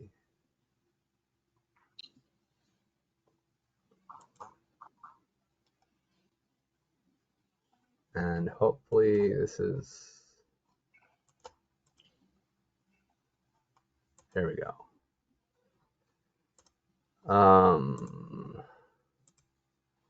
Can you all see my slides? Yes. Terrific. Well, we're going to first start off with the Fortner well. Alan and the team recently collected some water quality samples, but this is the well up on DeGiorgio Road that had historical exceedances for nitrate above the MCL. And I'll just point out that this well is screened fairly shallow. It's probably some of these screens are now unsaturated. It's a very old well, probably close to 70 years old. But the upper screen interval was starting around 250. There's another screen interval around 400. And then the depth of this well is 607 feet. But there's multiple screens on this. It's actually so old that it's not even screens. It appears that the casing was tilted a long time ago was an old way of constructing wells. Hopefully you can see these results, but I'll walk through them if you can't understand the chart here. But we've got the constituents of concern graphed on here. On the top is total dissolved solids in gray, sulfate in yellow, nitrate as nitrogen in blue, and then fluoride. So currently this well is above the most recent sample in 2023, and we have data now going back to 2017. Total dissolved solids was 1,200 milligrams per liter, so that's above the upper secondary MCL of 1,000. The sulfate was 530 milligrams per liter, and that's above the upper secondary MCL of 500 milligrams per liter for sulfate. And we get in here into nitrate, and the nitrate most recent sample was 20. This is 2 times the MCL of 10.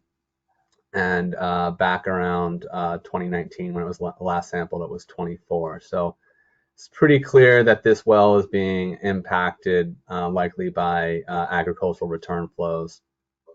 And then finally, fluoride was below the MCL. So currently, recommendation for this well, and keep in mind this is a private well, but we really would recommend abandoning this well. It's very old. It's screened above the water table, and the well is likely acting as a conduit, allowing poor water quality to flow vertically downward in the well casing. As you'll see with my later presentation on the MW6, the technical support services well, there's a high probability this well can actually be drilled in the same location, but would need to screen aquifer sediments below 600 feet ground surface. Those sediments likely are not impacted by nitrate, and they likely have potable water quality. And then again, this is a private property owner well, so it appears that the impacts to this well are due to legacy agricultural return flows, including return flows that would have occurred on the Fortner property. Before I move on to the technical support services well, I wanted to see if there were any questions about Fortner. I have a question. It is my assumption that the well is no longer being used. Is that true? No, as you can see here on the left, this is me actually measuring the well probably around 2016 or 2017 in that time frame. There used to be a large irrigation pump and motor in this well, and now you can see there's just a small submersible pump and motor. This probably can pump 10 or 15 gallons per minute, and it appears to be used for some sort of irrigation or domestic use. I'm not quite sure what they're using the water for. Obviously, with nitrate at twice the drinking water standard, it would not be advisable to drink this water. But it is when I was last out there, it was in active use, and it appears that it's in a similar condition today, because I believe they were just able to grab a water sample from this existing submersible pump and motor. Thank you. I had a question, Tammy. So, Trey, did I understand you to say that it could be affecting the water quality of the basin, the aquifer, at least in that area, because of this, because of the poor casing?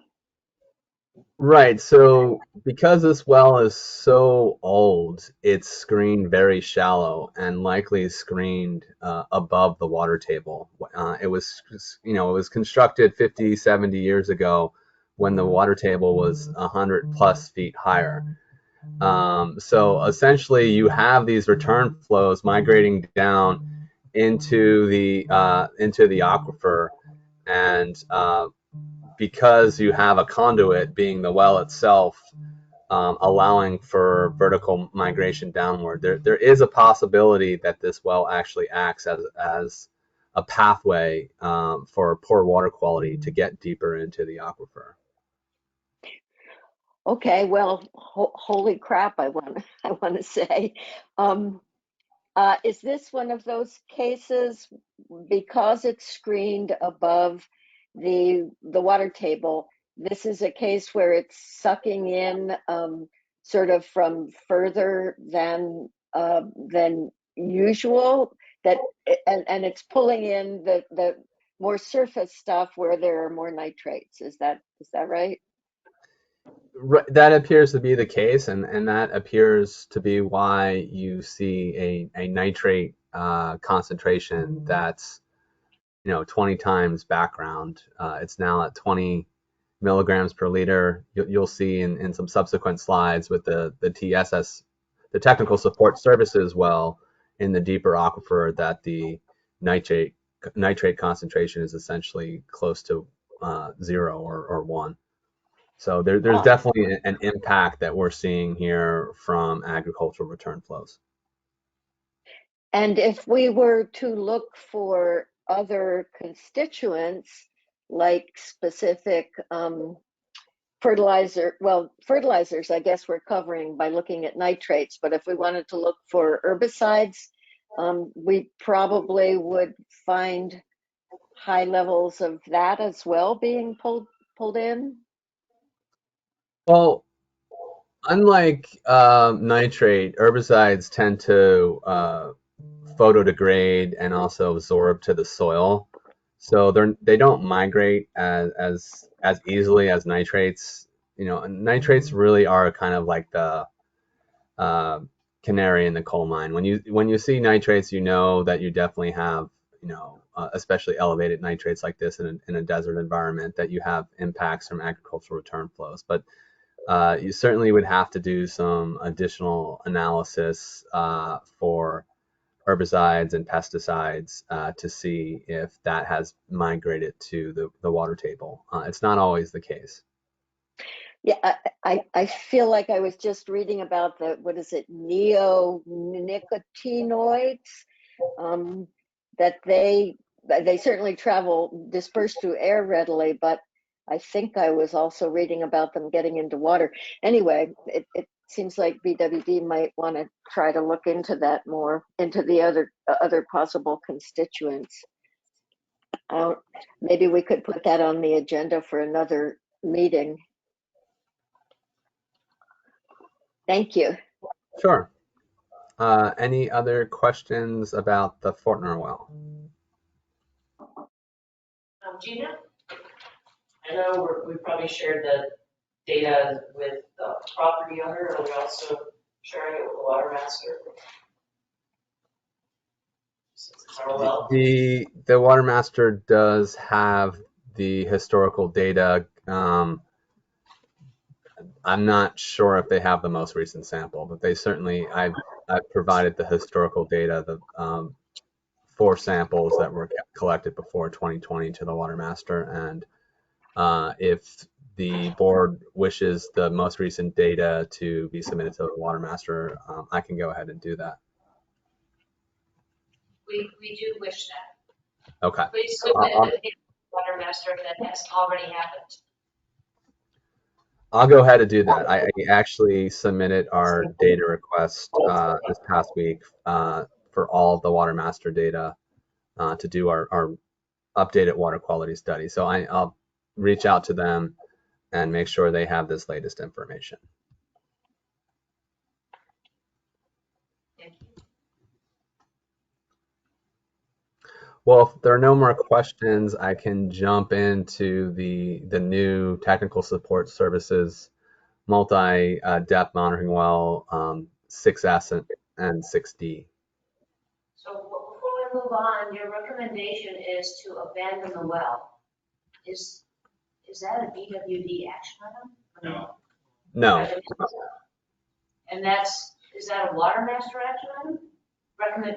If it were to be an action item, is that something the water master, it's a privately held well, which we just have the rights to take a water quality sample. That's the only reason why we're here.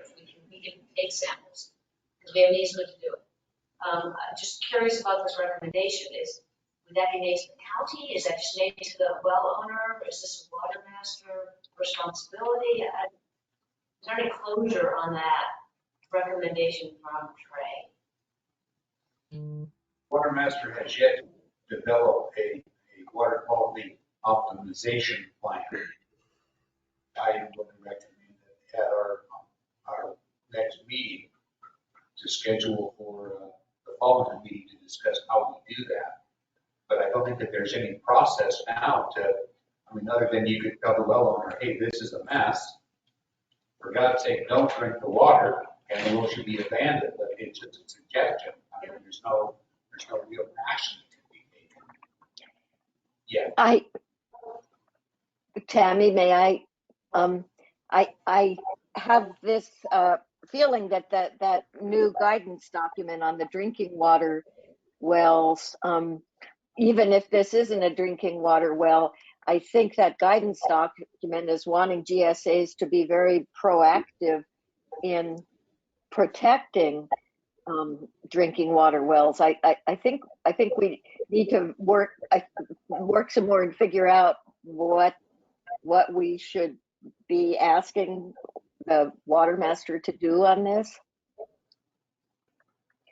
It sounds like that. I would suggest that the document you're talking about, which you brought up also in the water master meeting, perhaps, Jay, be included in your suggestion for creating an optimization plan to consider guidance from DWR on water quality optimization. So I think that those are linked and coming. Yeah, well, absolutely.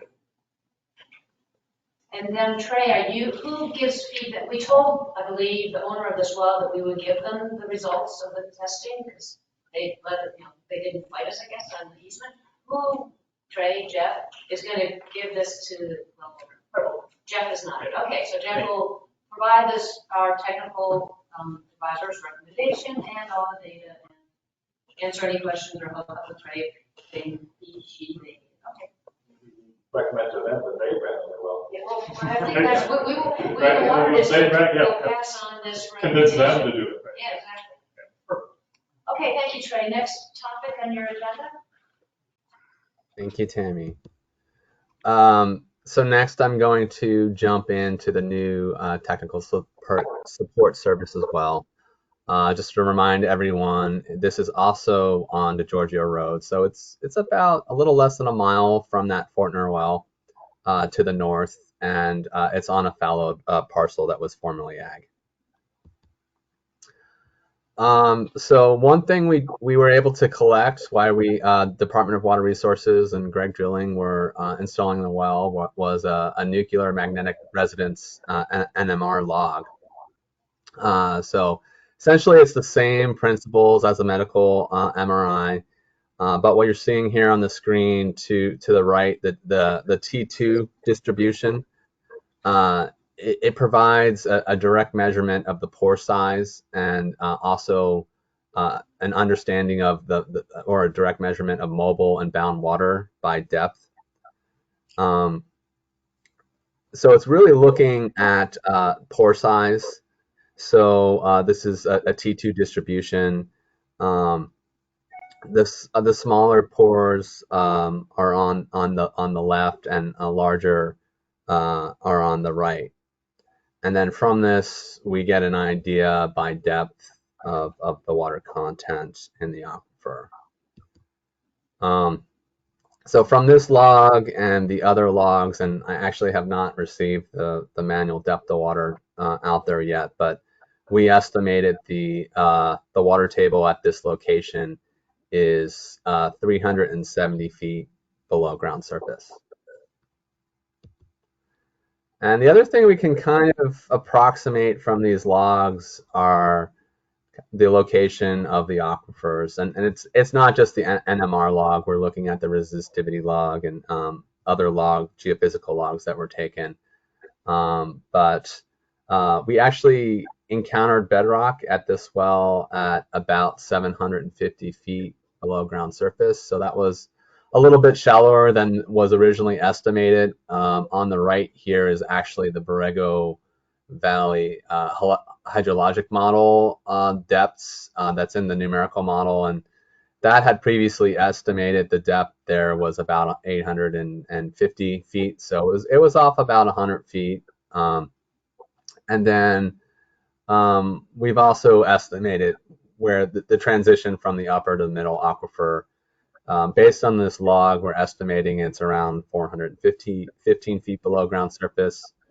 It was pretty close in the Borrego Valley hydrologic model. It was around 444 feet, but this is pretty coarse. It's a fairly large area, so it's fairly representative. The other thing that's kind of cool from these logs is that you can actually estimate aquifer properties. They're not direct measurements. They're based on empirical relationships. I actually have to update this one because it's for a consolidated formation. I've been working with the logging crew to get this based more on unconsolidated formation. But on the left here is water content, and it shows also the mobile water. That's water that's going to flow freely to the well. It shows the capillary water, and that's water that's more bound and tied with the grains or sediments of the aquifer. And it also will show clay. What you see in this particular log is that we don't really have a regionally extensive confining layer in clay. And I just added one from actually, I think this is the Central Valley to the left here from another project that shows these thick clay sequences that would indicate aquatards. You get maybe a little bit in one zone here, but overall there's not a lot of clay.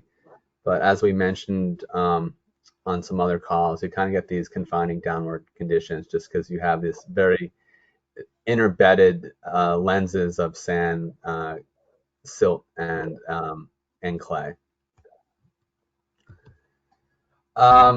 So we ended up doing 2 completions for this monitoring well.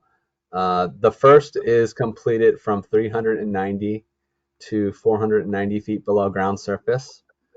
And the next was completed to 640 to 740 feet below ground surface. So this upper screen is in the upper aquifer and the upper portion of the middle aquifer. And this deeper screen is in the middle aquifer. We actually don't really encounter the lower aquifer at this location in the basin before we hit bedrock. But what we have here are preliminary water quality results, and there is a significant difference in water quality by depth. So we'll start with arsenic. What we see in the shallow screen setting is that the concentration is less than 1 part per billion, whereas we get deeper, it increases to 3.1 micrograms per liter, which is equivalent to part per billion. So we're having an increasing arsenic concentration by depth. We see the same with fluoride. It goes from 0.3 to 1.8. And on the MCL here is provided. So, right there, the fluoride is going from a low concentration up to close to the MCL. This was not surprising, but it did confirm our hypothesis that we're seeing return flows in the shallow setting. The shallow well has a nitrate as nitrogen concentration of 11 milligrams per liter. The MCL is 10, so this particular well at this location exceeds the MCL. Whereas just by going a few hundred feet deeper, the concentration is 0.27, and this is probably background in the basin is less than 1. Apologize, I got a screen went ahead there. So that's less than the MCL.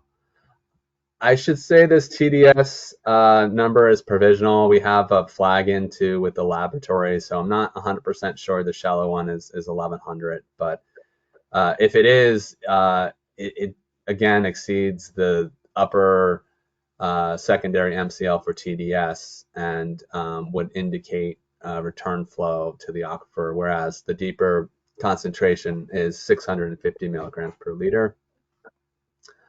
So that was declining as you go deeper, so was nitrate as nitrogen. And then finally, the sulfate, you see a fairly large difference, 490 in the shallow completion near the MCL, whereas sulfate is 280 milligrams per liter. Once I get the final lab results from the laboratory and Department of Water Resources, we'll update this TDS concentration, but we're not 100% sure based on the electrical conductivity whether or not they reported that correctly. So the preliminary results indicates that nitrate exceeds the MCL in the shallow monitoring well. It confirms the hypothesis that legacy agricultural return flows have impacted the upper aquifer and the upper portion of the middle aquifer. Currently, monitoring well, the deeper one, meets the MCLs for the constituents of concern. And it confirms the hypothesis that the deeper water quality in the north management areas of the subbasin are likely potable without treatment. So this ties back to the Fortner well in that if you drill deeper, likely below 600 feet at that location at Fortner, you're likely not going to have the nitrates, and you're likely going to have a well that's potable. With that, do you have any questions? So Trey, a couple of times you have mentioned the secondary MCLs. I thought in terms of potable water that an MCL was an MCL. What is this secondary level? Can you explain that to me? The secondary MCLs are more for aesthetic concerns. They're not an immediate impact to health. So, for instance, manganese or iron, they have secondary MCLs because they might, in the case of manganese, it might stain your laundry, but it's not going to have a health impact. And for total dissolved solids, there's also a recommended, an upper, which is the 1,000 milligrams per liter, and there's even one above that. So there's some of the secondary MCLs have multiple targets. Okay, thank you.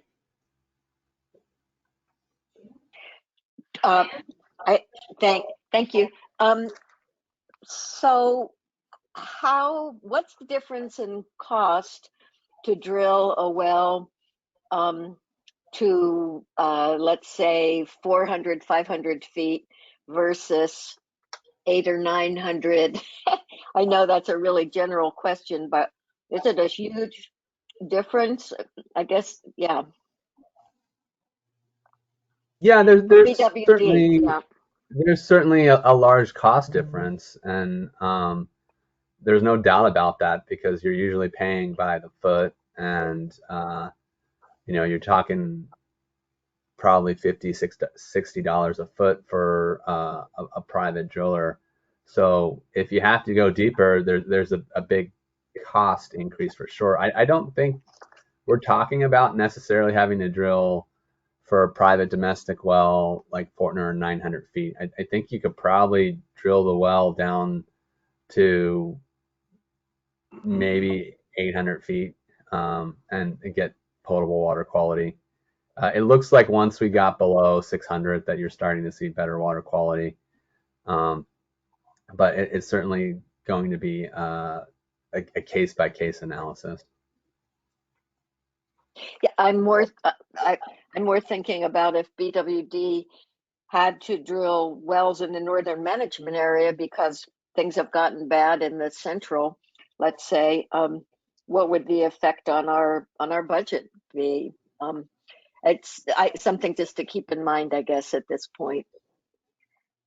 Yeah, they would be a similar cost to the wells that were drilled recently. We're typically drilling those 800-900 feet to begin with, and because of these water quality concerns, we have not been screening the upper aquifer on the last 2 wells that were completed. We actually pumped in those seals down fairly deep, 300-400 plus feet, but certainly for future potable supply in the North Management area, you're definitely looking to target the deeper sediments for potable water that's not impacted by nitrate. And that's one thing we're in the process of reviewing. The State Water Resources Control Board is looking at the arsenic MCL starting this year.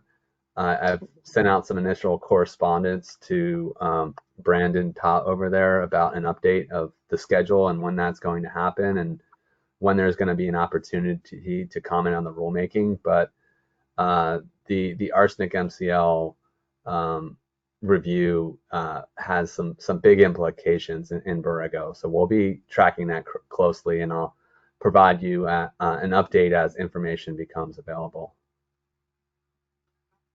Okay, well, thank you. And then just a quick technical question. Way back at the beginning of this presentation, you were talking about pore size that the NMR looks at. Is that pores in the, I don't know, do you call it the matrix of the of the ground? Is the pore size the distance between particles in what you're drilling through? The pore size is the void space between the particles or grains of sediments, whether they be sand, silt, or clay. But it's basically measuring this, and I don't know if you can see my cursor or not, but it's measuring these different pore sizes. And it gets pretty technical. It can actually understand the sorting when you look at some different views. But that's the direct measurement. Okay, thanks. There any questions from the public on this section of our agenda? Trey, you have satisfied our needs here. We thank you, and thank you for this report. It's quite interesting. Thank you. Thanks, Trey. Appreciate it.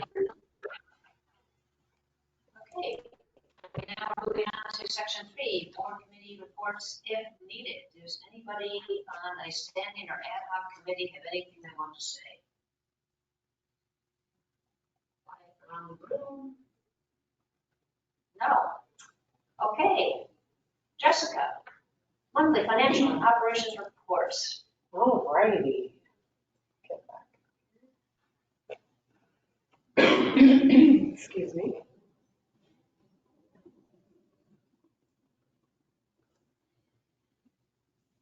All righty, so we'll talk about what happened back in April.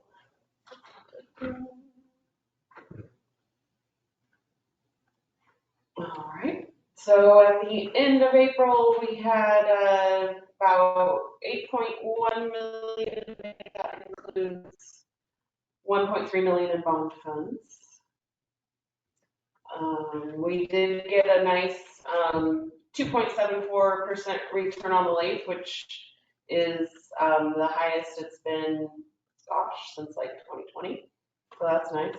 I'm gonna turn off my camera to the people online because I have a poor connection. But going through the operational rate revenue, Let's see. April, we kind of bounced back. I don't know if you recall when we went over the March numbers, our commodity sales were very low. I think that had a lot to do with weather, but it looks like things have bounced back. So we did exceed our budget on all sectors for commodity, residential, commercial, irrigation. So we had water rate revenues of 285,000, sewer revenues of about 55,000. And we did have somebody purchase some sewer EDUs. Going on. We do get a big chunk of our property assessments in April, so that was nice to see that come in. Looking at the expenses, so operating expenses in water, we did exceed our monthly estimate. However, we're still well within our annual budget.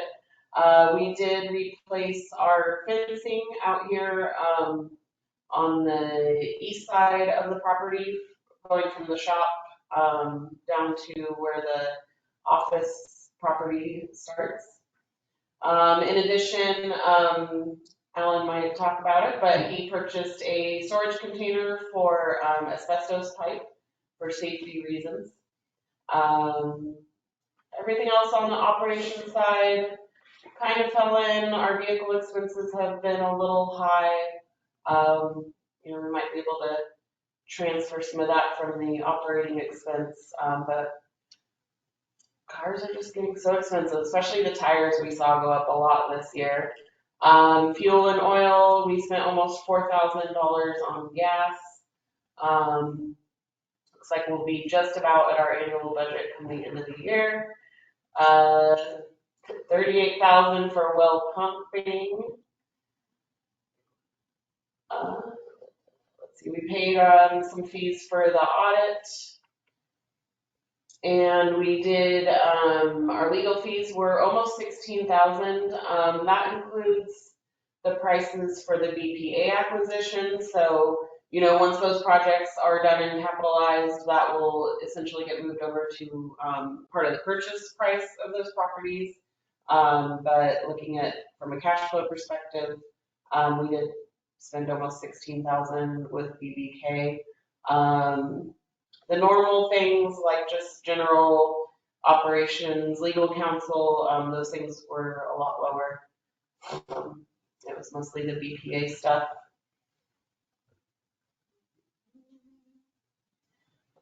Salaries were a little high. We did do some extra work on some of the CIP projects. So you'll see that getting moved over to the capital projects as well. Looking at office expenses, things were pretty good. We did all of our debt service for the year. Yay. And then groundwater management, you know, mostly the Intera and the legal are our major expenses there. So net income for April was about 180,000. Looking at CIP, finishing up that SDG&E job. We're about ready. We were a little delayed for the county to do final approval on the asphalt over there. So we did get that. So we were able to pay the contractor their last payment. And then, you know, now I just need to go through and reconcile with SDG&E and see if they're going to need to give us any more. They do have a sizable deposit on hand. So we'll reconcile that this month. And then we did finish the electric line relocation at the Casa del Zorro. It's not done. What was that? Not complete. Not? Okay. Well, we paid them money for work. That's still ongoing. Thanks. Well, 15, some fence replacements. And just work on the tank and motors. So they're going really fast on that. It's really fun to watch the progress on that. And then just some kind of preliminary cost on the AMI project. And then the monitoring wells. We haven't paid anything big to Greg yet. Mostly this is Roy's time and just some kind of ancillary expenses. So our net change in cash for the period was negative 120,000. We did have our debt service that we paid, which was technically an April expense, but we paid it in March, so that changed the payables a little bit over time. Nothing came out of the bond funds in April. And then just some changes on the balance sheet. It's all pretty much CIP related, just moving cash to capital projects. And now that we are finishing up with our fiscal year 22 audit, there will be some adjustments on the balance sheet that you'll see in the next set of board reports. This is just a list of all the expenditures over $1,000 that we made during the period, and then a list of all the checks written that were posted to the period. And then our water master detail, I mean, nothing too new. There was one thing that came up. Manuel, our crew supervisor, who kind of handles all the water master well data collection, they did direct him to buy transducers. I did reach out to Sam to see if that was something reimbursable. I think we need to update our meter reading contract with them because it seems like they're doing things that weren't in our original contract. So I did send her an email about that like 2 weeks ago. I haven't heard back, so I don't know if anyone else knows on that. The Ocotillo solar report did not make it in the package. I didn't have the well read, but I do now. So they used an additional 1.59 acre feet since from April until, actually this was read on 5/18. So they have a little over 5 acre feet left under their contract to be used. And that's all I got. That's all. Yeah. Do we have transducers on our wells? Yes, We just have always had them? we've had them for quite some time. A couple of wells don't have because there's no access to the older wells.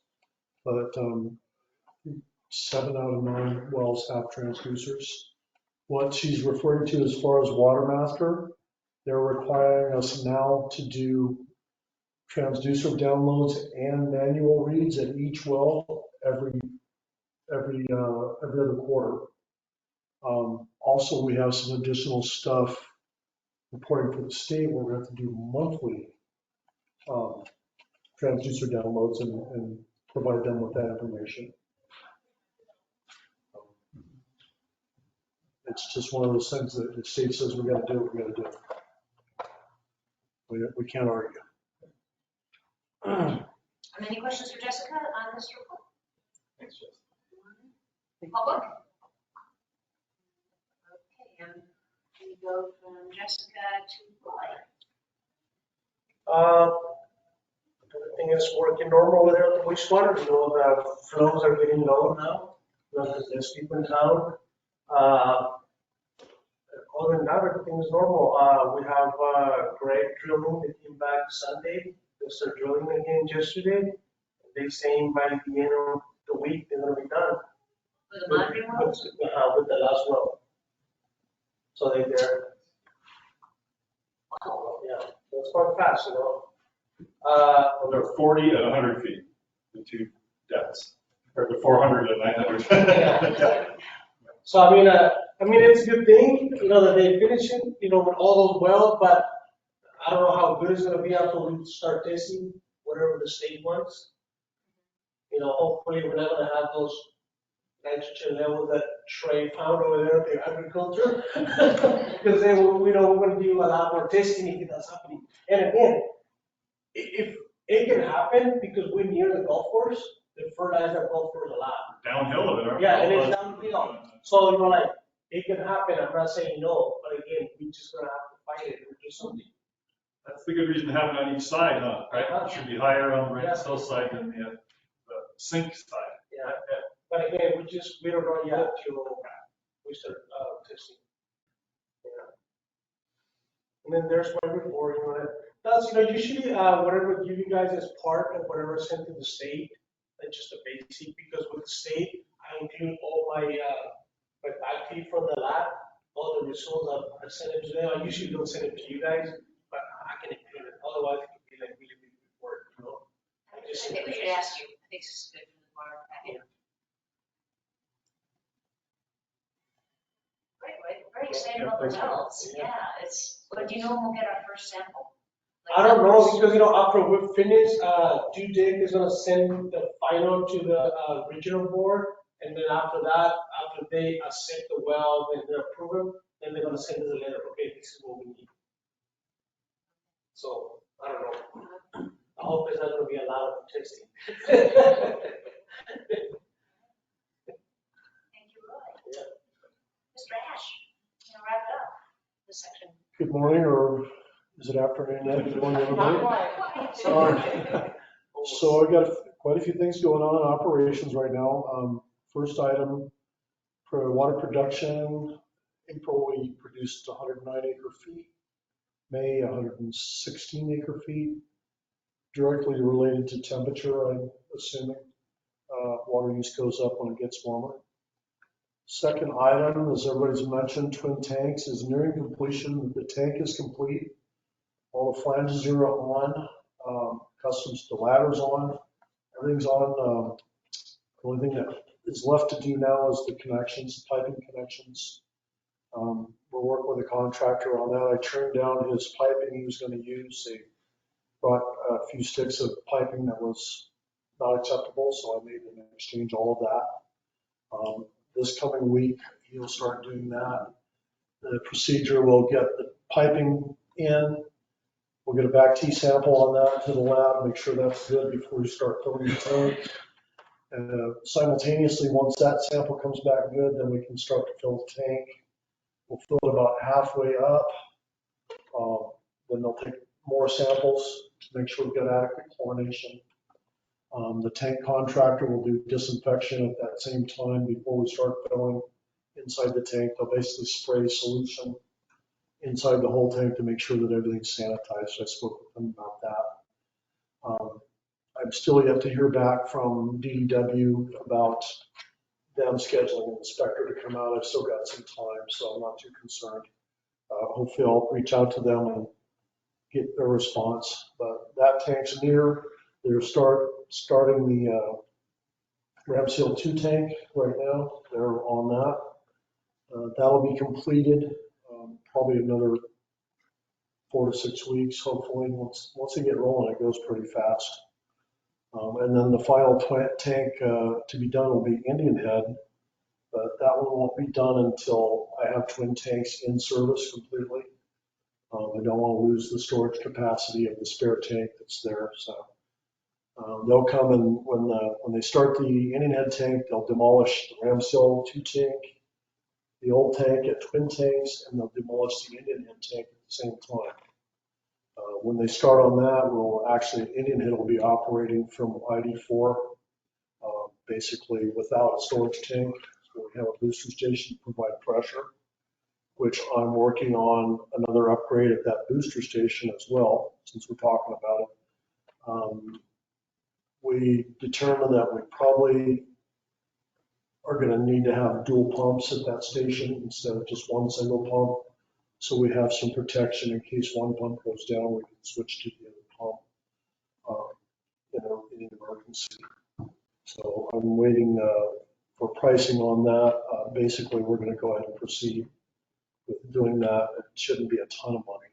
Also, we're doing some SCADA upgrades at that site too, so we'll be able to tell which pump we're using and what, if it's on or off. Eric's working on that, the SCADA guy. Let's see, twin tanks. Oh yes, okay, that's probably about as much as I can say about the tanks.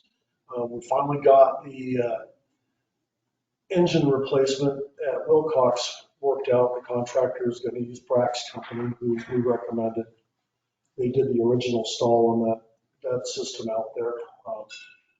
lots of money. It ended up being nearly $170,000 to replace that engine and package and controls and everything. Engineer's estimate was about 80,000, so we're a little above that. But anyway, that's rolling along nicely. As Jessica mentioned earlier, I did purchase a container for asbestos pipe to be stored in. That brings us into compliance. Liability issues are mitigated that way. It's stored properly, watertight. Basically, nobody can get in there and mess with it. Why they would, I don't know, but nobody can fool with it, so we're protected. Who's our tagger? Woody or whatever his name is? Woody 22 is going to get, he's going to get us in the spotlight here in a few. Item 4 I want to address, we got the year report submitted and it was approved, yay. Jessica and I worked hard on that. While at the conference, Jessica did all the stuff she needed to do, which I'm amazed. She did mention we purchased a generator, slightly used generator from our Caterpillar dealer to use for office/booster station service in an emergency. The last power outage brought to my attention that our booster stations also need to have the capability to have power in an outage situation, especially the Indian Head booster is going to be very critical. So I bought a generator that we can use as 480 volt 3-phase, 240 volt 3-phase, and also 110 single phase, which is what we need here. So that was $25,000 I think we spent on. It's a nice low hour generator, not brand new. Item 6, the La Casa electric relocation project. Contractors run into delays with SDG&E inspections and coordination. He's still got, we're letting him use our trench plates they have extra times they have to go out and uncover the trench so the inspector can look, and then there's a lineman that's going to come out, and they're actually going to have to use the existing conduit to hook up the new conduits, pull the wire out, connect the conduits, re-pull the new wire. It's a royal pain in the butt. So I'm working with him to try to get that job wrapped up because it's lagging. Wells. I'll start with well 15. The overhead electric is already installed. I think you guys have heard about that. All the electric conduit is installed in the ground up to the pole. Our meter panel slabs are all poured and completed. The contractor will start doing wiring and panel installation and the well pump installation kind of simultaneously. So we're getting a little closer on that. I did have the fence contractor come out and replace the 200 feet of fence that was stolen by whoever stole it. That's done. We got all the slatting installed and the fence. We painted all the fence posts because one of the neighbors complaining about the prison-like look of the fence. So we painted all the posts a tan Concentration color. Yeah, so that's all been completed. Which way? Tan. It's kind of a beige. Match the beige. Try to make it blend in. Put up the screen, the fabric screen that. Yeah, enough of you. And the post. Yeah, we put actually the plastic slatting that's beige Oh, that's right, plastic slab. colored there, so that's done. Pretty much we're rolling along well 15 real good. Well 10, we are in the process. We pulled the pump and column pipe, and I think I mentioned last board meeting, we did a flow test where the well is capable of producing plenty of water still, even at its old age. We did the video last week, inspection of the whole casing. It's dirty, but we didn't find any big holes or anything crazy. So it's actually probably in better shape than well 11 is as far as the casing is concerned. So our plan is to go ahead and do a light brushing and maybe a sonic cleaning, and then we'll re-video the well. And when that all looks good, then we'll go ahead and we're going to install new equipment, and that'll be actually a spare well for ID1 for the 900 tank, which serves La Casa and deep well area. So right now, the well is incapable of making enough pressure to pump water all the way to the water tank. So now when it's upgraded, we'll be able to pump water all the way to the water tank with this well. I anticipate it'll give us 15, 20 years more of service. The wells was drilled in 1980 or 72, so it's one of our older wells. Well 10 and well 8 were basically drilled at the same time. So, but the casing's in good shape there, so we're going to go ahead and proceed. $180,000 roughly compared to $2 million for a new well. I think it's a really good value for the years of service we'll get out of it. Well 4 is retired. I'm working right now to have it removed and converted to a monitoring well. We're also going to salvage the motor from well 4 and use it at the well 10 project, save the district about $15,000 to have it reconditioned instead of buying a new pump or a new motor, I should say. I'm having the power removed from well 4. That we have a standby charge. We've been paying SDG&E for quite some time. It's pretty excessive. So we're going to remove the power, remove the meter, remove the service drop. We're taking the well building off so we can just convert it to a monitoring well. Jeff mentioned Woody 22, our local tagger here. He tagged the little building that we own over by San Diego States. It's ID5 well 2, I believe is the right term. That well collapsed many moons ago. There, that block building houses the generator that used to run that well.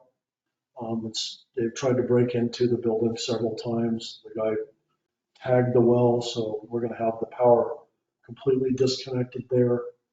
And my plan is to demolish the building and properly abandon that well. I haven't spoke to Jeff about that yet, but we're going to do a little preliminary testing to see what we've got there as far as in the ground, so we can properly get rid of that. And Woody 22 doesn't have a canvas there, basically. He hasn't moved to the new well site yet. So basically, well 4, well 10, well 15, that pretty much completes everything. Guys are doing the hydrant replacement today, part of our CAP plan. We have a bad hydrant on Borrego Springs Road that won't shut down. We installed an air release device on it a few months ago. Guys figured out that they can't shut the hydrant off now, so we're replacing that today for the new hydrant. We've done several meter replacements in the last month, including Jim Armour's at the mall on the Palm Canyon side. That was a 4-inch meter, pretty pricey. Other than that, just normal wear and tear replacements. That's about it. If anybody's got any questions, feel free. Location of well 4. Well 4 is at right by well 9, 1775 Borrego Springs Road. They're basically on the same parcel land. And the conditions for well 4, when well 9 was completed, well 4 had to be taken out of service. So it's physically disconnected from the system. The power's off. Hopefully within the next couple of weeks, we'll be able to get all the power lines removed and close the service. They sent me an email saying I had to apply to have the account closed. So I'll be working on that this week. There's a lot of process steps with SDG&E, and it all takes time. As you all know, it took me nearly 2 years to get the electricity installed at well 15 due to their. Where is it on Borrego Springs Road? I don't know my house.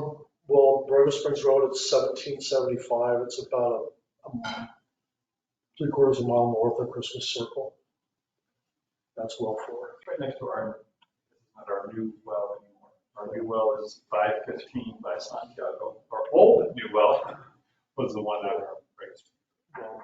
There's like a big farmhouse on the right-hand side, like a brick house. There's a lot of cherry trees. It's right next to it. That's the herb, down past the herb farm, right? No, Yeah. not that. Just past the one southern farm there. Any questions? Anytime you guys want to go see something, look at something, just shoot me an email or give me a call. I'm glad to take you out and look at anything you want. So we have a I have plot. a question. Certainly, Diane, go ahead. Thanks. I can't remember, are we not replacing the Indian Head Ranch tank? Yes, we are. Oh, okay. Yeah, So, we so are. this, I'm imagining there's going to be some alarm from some of the folks out there when that tank disappears, right? Well, it's going to disappear and then it's going to reappear as a new tank, basically. Right.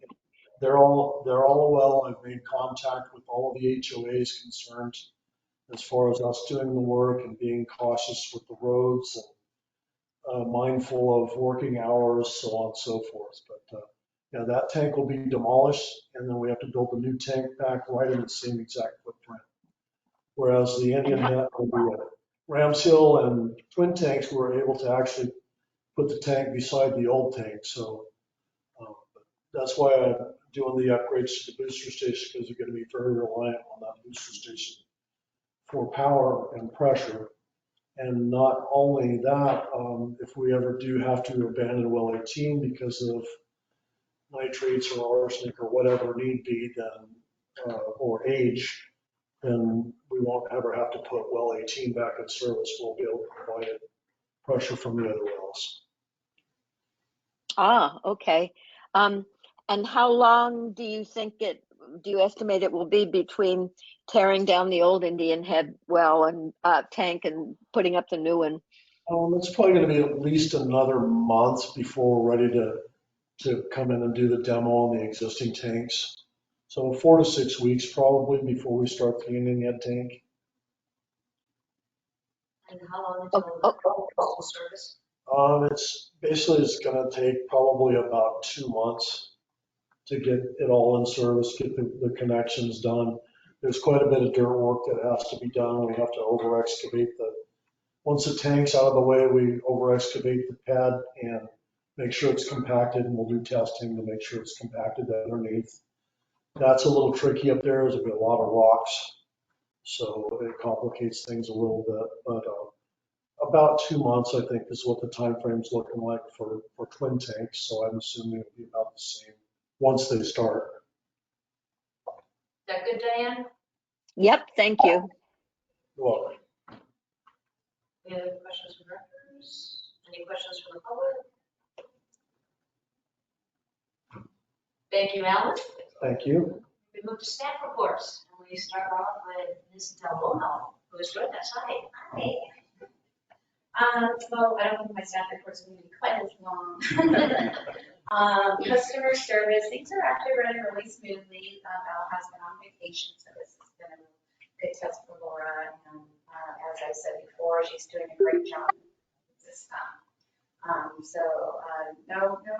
No big questions from her from this past month. Val does return next week. This past meter reading, the crew had a project in which they needed to identify homes that had either low landscape or no landscape. So we programmed a code in the phone in their meter reading devices. So when they read the meter, they also had to evaluate if the home had low or no landscape. So the final report should be, we'll be looking at it a little bit more and get some final numbers, but the purpose of it was to identify the low or no landscape to help determine water usage, which in turn will help identify how much sewage could possibly be going down the sewer if they were hooked up to the sewer. So we're just gathering some numbers. So the crew did that last week. Esmeralda, she's been doing some cross training with Jessica, doing some reconciliation, which is always a help learning for Esmeralda.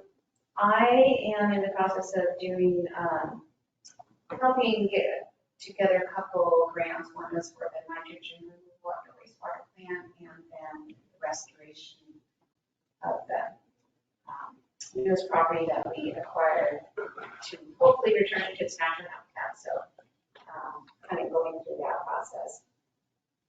Talking a lot about SDG today. I have been looking at our SDG rate plans to see if we can save some money on our bills. And from the little bit of research that I've done, just on 1 meter alone, if we switched our plan, we could save about $36,000 a year, just on 1 meter. So I have about 10 of them that I sent over to our rep and say, okay, if we change the plan, save money, yes.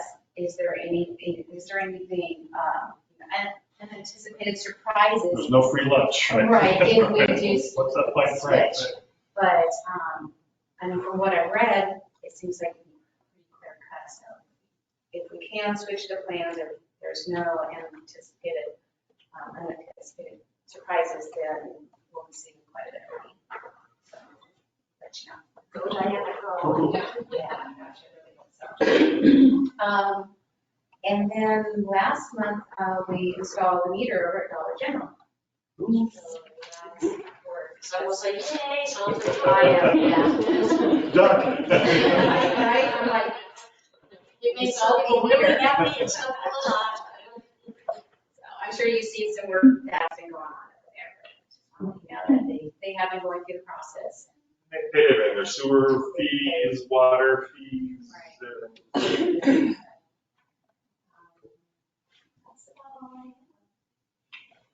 Questions for Diana? I do have a question. So you tried to get a grant for the nitrogen levels of the wastewater Yes. from the state or what? Yeah, Joseph. We're never done at the wastewater treatment plant. We're like, You're never never done. gonna Pay for all your stuff. I mean, you know, I just have racks. I want to upgrade some of my relays and transformers that they 40-something years old. One of these days, I'm gonna do a presentation. I'm gonna open the whole electrical panel. A lot of the filter feed pump, the chlorination, dechlorination. I'm gonna open those doors and then basically everything. I sold from there to fix them here and there, and then until we run like, hey, they don't make them anymore. You have to upgrade it. So I've been upgrading a lot of them, but we run into issues where they put probably like 50 wires into the conduits all together, and they tape them and they feed them to different places. So now some of those wires, they lose their insulation, so they shorting out. So in order for us, I can't just pull one wire. You have to disconnect everything and redo it. So one of these days, we're gonna have to invest a lot of money in electrical wires. It's 40 something. Into the grant? I don't know, that's something that you guys talk about.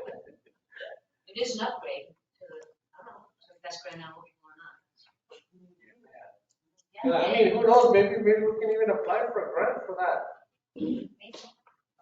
I have a question relating to the Dollar General, Yes. and that is compared to construction water. I assume we're selling the construction water. And does the county require us to provide construction water if it permits construction? And what is our policy regarding the sale of construction water? Or do we have a policy? Sure, if we're required to do it. I don't think we've ever turned anyone away.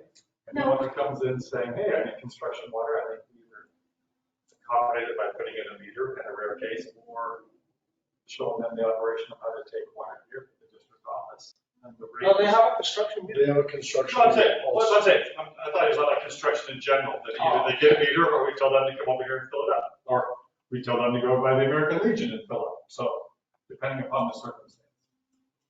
And where the construction is located. But for them in particular, it sounds like they have a construction meter there at the property. They pay the construction rate, which is $10 a unit or something crazy.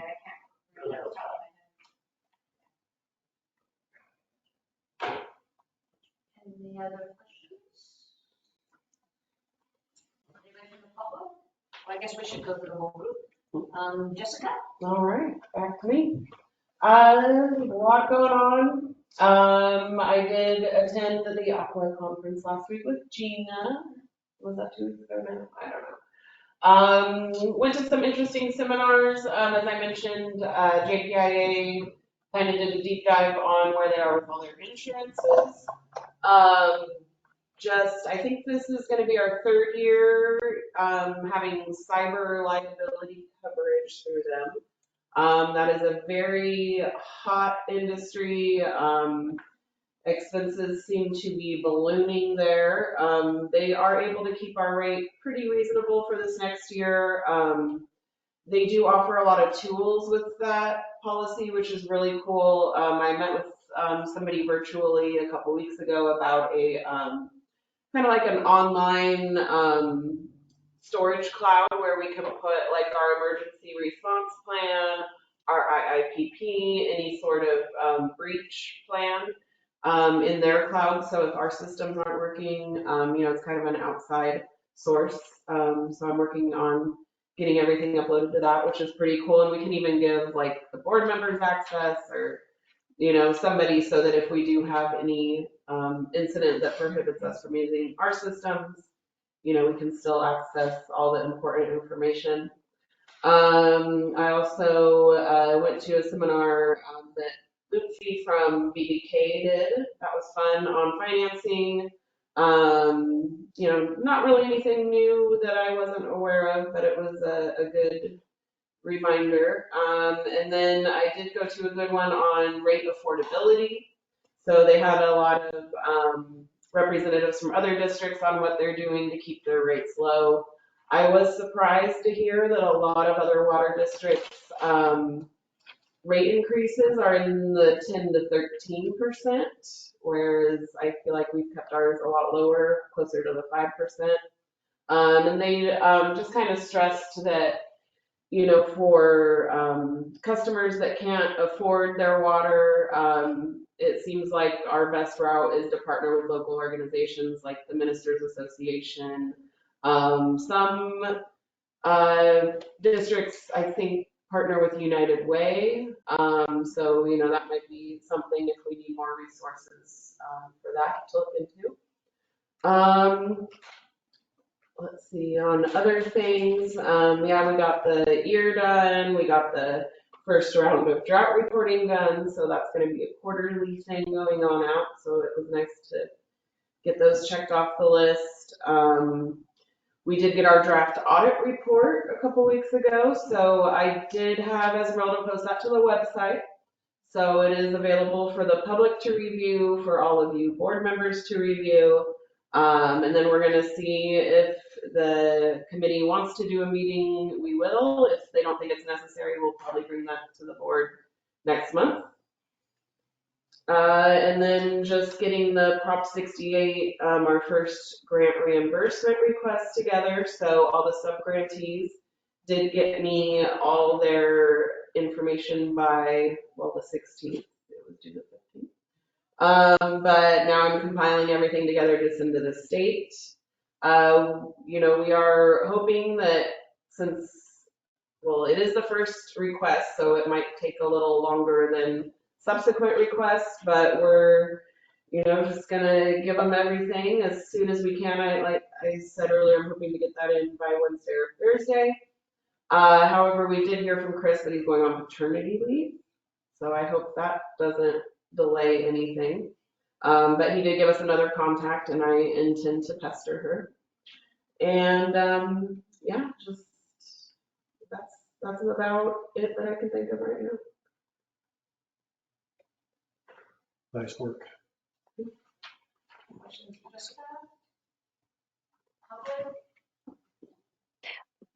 I have a question for Jessica. How did it go with getting the reports from the component organizations for the Prop 68 reimbursement? Yeah, it went really good. Jeff and I had preliminary meetings with each sub-grantee just to kind of make sure we were all on the same page and what was expected. Luckily, like the Civic Well and the school, they haven't really done much work yet, so those were pretty easy. And UCI and the Water Master, they're familiar with grants and the process, so It's gone really smooth. Good, good. Thanks. Thank you, Jessica. Mr. Anderson, you're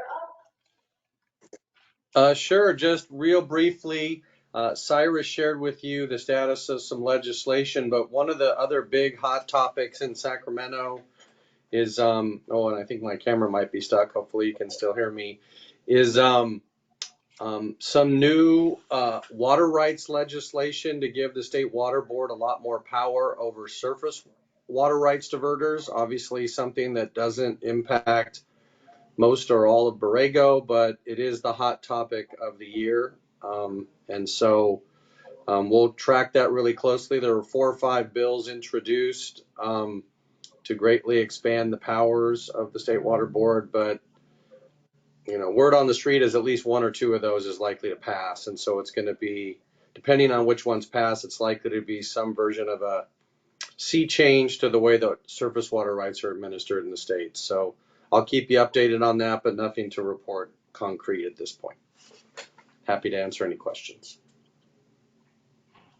Looking for questions. Hearing silence. Public. More silence. Okay, Mr. Poole, up to Nothing you. additional to report. Vice President. Oh, all right. I got nothing. You got it. So it's 11:51, and we're going to close, and I forget the process here. I close the open session and then Yep, we will re-adjourn. and then reopen the open session at the end of close, right? Okay. You got it perfect. All right, there you go. So I have 11:51. You guys want like 9 minutes? We can meet at real noon. Okay. Thank you all. Thank you. I just want to apologize for my technical difficulties for not being available via internet. And I will be on virtual for the next 2 months because I'm going to be in Colorado working doing a consulting job. But I will have minutes to Jess on Monday and then have her review them just because the acronyms are what I'm having a hard time with. Yeah. So I'm putting together a cheat sheet now that school's over, finals are done, I'm not driving everywhere. So yeah, it's a little bit less accurate.